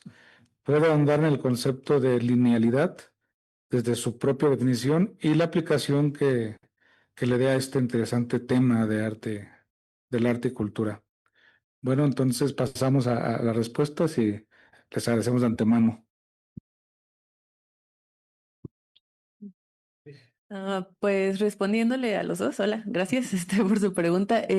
La verdad es que sí, cuando empezamos a pintar murales, sí encontramos demasiados, pues sí, problemas para poder llevarlo a cabo. Realmente nosotros empezamos como bueno, seguimos como artistas independientes, pero la realidad es que un apoyo no ha habido. O sea, realmente nosotros pintamos porque es lo que queremos expresar y poco a poco nos fueron contactando lugares, pues para que pudiéramos pintar en lugares como privados y a veces sí, pues instituciones, pero pues yo sí he encontrado como que el camino no ha sido nada fácil. Muchas veces nosotros hemos tenido que, pues sí, fondear con nuestros propios recursos nuestras obras, nuestro arte y realmente, mm, pues yo siento que ahorita hemos ido a bastantes lugares a dar conferencias a los alumnos y los veo hambrientos de cultura y de arte. O sea, realmente se nos acercan muchas personas a decir, ¿cómo puedo trabajar con ustedes? Quiero aprender, puedo entrar simplemente como becario, como becaria. O sea, eso también a nosotros nos genera pues mucha emoción de que algo estamos haciendo bien porque estamos activando mentes, ¿no? O sea, intentando que imaginen otras realidades. Creo que eso es lo que estamos haciendo también con nuestro universo. Sabemos que hay muchas cosas pasando ahora, no solo en México, sino en el mundo, y no nos queremos enfocar ahora a lo oscuro que vemos en el mundo, ¿no? Sino queremos enfocarnos también a pues sí, a esa luz y tratarla de compartir también para que la gente empiece a imaginar otras realidades que pueden ser posibles. Sí, como dice Ari, realmente nosotros los primeros 3 años, pues nos fondeamos todo, nos autofinanciamos todo, porque veníamos de un trabajo de diseño gráfico, de agencias de publicidad. Entonces tuvimos como unos 3 años para decir, ok, yo me pago el viaje a Querétaro, me pago, no sé, el hostal y la comida para pintar ahí. Y realmente sí fue así, pero pues te tienes que exponer, si no, pues no salíamos, ¿no? Y también por otro lado, pues también creo que en cuestiones de producción, ahorita, bueno, o hace unos años, había muchos accidentes justo porque igual había un recurso ahí que una colonia bajaba o algo así, pero no estaba pues sí, no era gente que se dedicara a la producción y te ponía el andamio o solo las tablas, entonces también hay muchos riesgos, pues de ti, ¿no? Entonces, pues sí, creo que es poco a poco ir educando también a estas organizaciones que se encargan de pintar murales y también entendemos que el mural pues, es efímero, no es algo que queremos que se quede ahí. O sea, hemos tenido murales que los intervienen otras personas o que los enciman y eso está muy bien. Realmente o sea, aceptamos eso. Hay parques públicos en todo el mundo que puedes llegar a pintar y al día siguiente pues ya no está tu pinta, pero como decimos, la experiencia también de pintar con la comunidad pues ya estuvo, ¿no? Pero, o sea, también entendemos eso. Lo malo es que cuando se blanquean todos los muros para poner quizás algo ahí de campañas, pues eso sí, no está tan padre. Sí. Pues sí, creo que es eso, como dice Chiqui, también hemos encontrado esos temas, ¿no? Sobre todo de seguridad. Cuando vas a pintar, realmente te estás jugando la vida, pues estamos arriba de andamios, de grúas, de hamacas para limpiar vidrios, o sea, realmente es expresión sabiendo que pueden haber accidentes muy graves, y lo hemos visto con otros compañeros. Y no sé, también de encontrar como eh, pues muchas veces también los pintábamos ilegales, los muros. O sea, no teníamos un permiso tal cual, pero así fuimos desarrollando nuestro universo y creo que es la forma de que por eso es el arte público, ¿no? Para poder ahí en las calles plasmar nuestros sentires y algo está pasando muy fuerte porque hace 10 años, cuando empezamos, no era tan sonado el regresar a estos murales y ahora ya es más aceptado porque la gente ah, está con muchas ganas de expresarse de todas las situaciones que estamos viviendo día a día. Licenciado o doctor Ricardo, ¿quieres? Gracias. Bueno, para la primera pregunta, creo que más que temáticas, porque creo que hay un río de información que corre allá afuera, nos llamaba la atención de lo que nos expresaban los jóvenes dos cosas. Eh, y, y justo lo estaba pensando con algo que Baruch Espinosa estudiaba hace pues, muchos años, hace siglos, que era un poco su idea del amor o de la vida, que era la capacidad de afectar o ser afectado.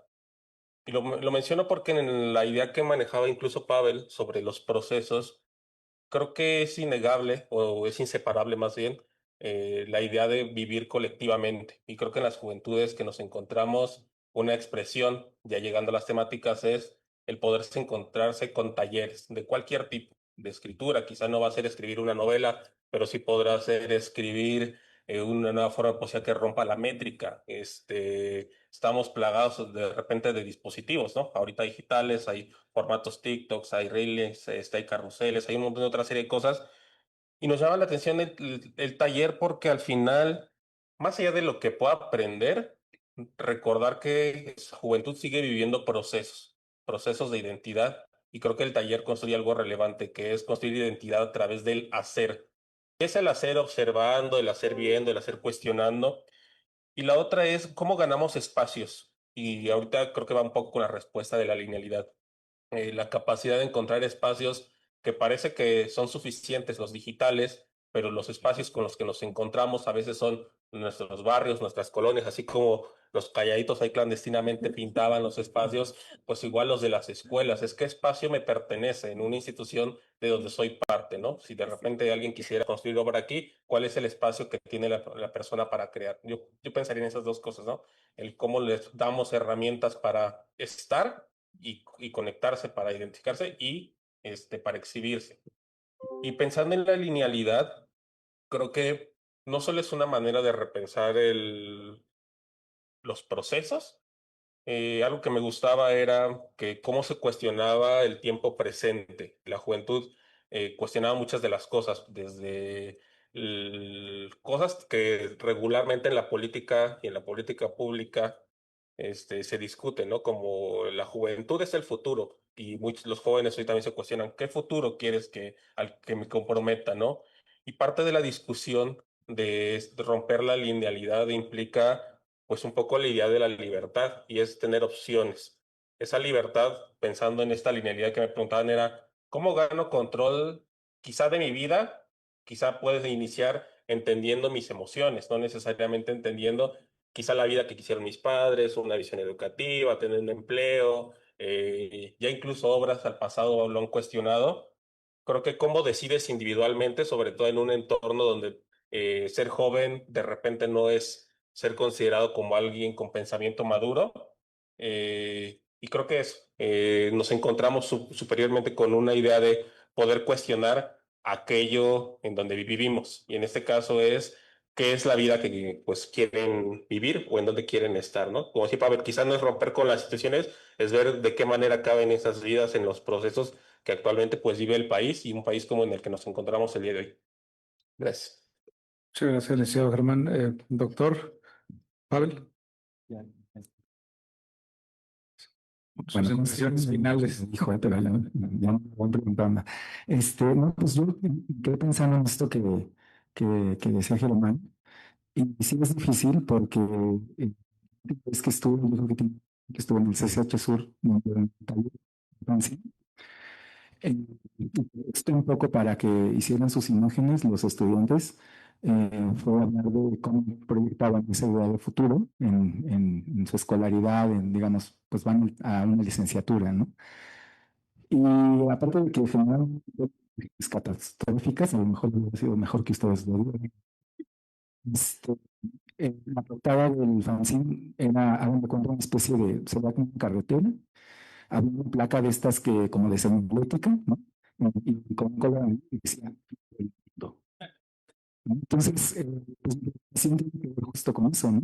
Que hemos perdido un poco la idea de que necesitamos sentarnos a hacer esos procesos con las personas o las comunidades con las que trabajamos, ya sean infancias o juventudes o no sé, pues necesitamos empezar a pensar que necesitamos buscar esa otra salida, o sea, que nos planteaban ahorita como a partir del diálogo.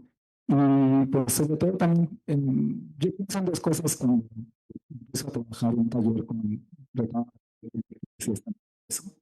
y que aunque son estudiantes de maestría, les digo, creo que hay dos cosas que me parecen importantes para iniciar siempre una clase. Y les digo, vamos a cuestionar nuestras prácticas. O sea, yo como profesor no tengo que cuestionar un semestre por lo menos. Porque si no lo digan, pues lo que no significa que lo esté haciendo bien. Entonces, o sea, el primero que hay que hacer es cuestionar nuestras prácticas. Y la segunda sería analizar nuestro entorno, porque a lo mejor nuestra práctica no es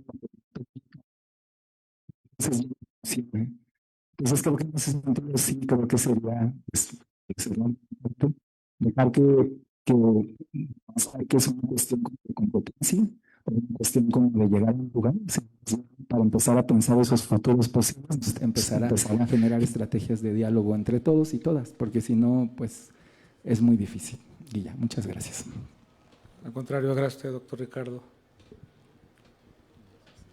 Ahora, si nos lo permiten, pasaríamos a la entrega de reconocimientos para los miembros de la mesa. Para esos efectos quiero pedirle de favor al maestro Omar Cortés que me acompañe y que lea los reconocimientos.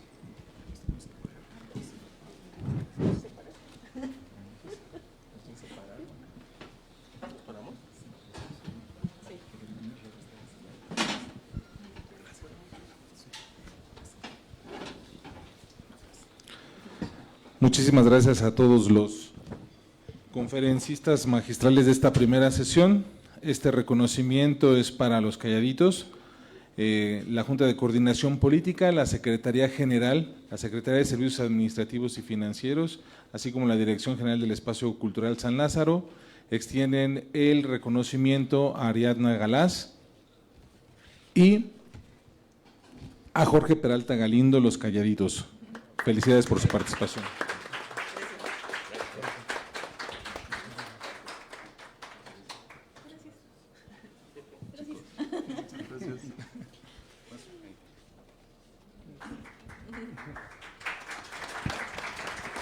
De la misma manera, extendemos este reconocimiento al doctor Ricardo Pavel Ferrer por su maravillosa conferencia.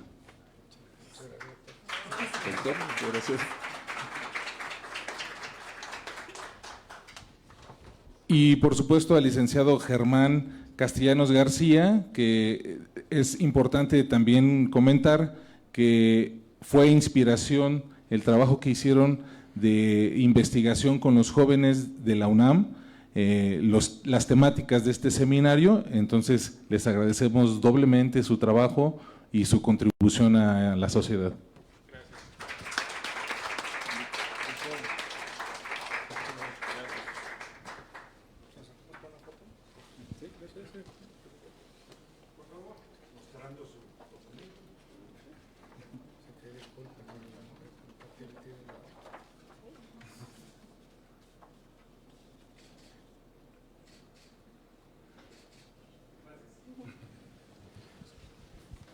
Bueno, nada más decirles que por favor no dejen de conectarse, las siguientes sesiones son vía Zoom, somos muy puntuales, entonces quizás 5 minutos, que puedan estar en la sala de espera, pero que se conecten a las 11 en punto, por favor, y recordarles, muy atentos con todas las conferencias de los expertos, que por amabilidad o generosidad académica nos dan una muestra de su maravilloso talento, para que puedan hacer un pequeño ensayo de 3 páginas al final, que aparte de las asistencias, el otro criterio de evaluación para que puedan acceder al reconocimiento.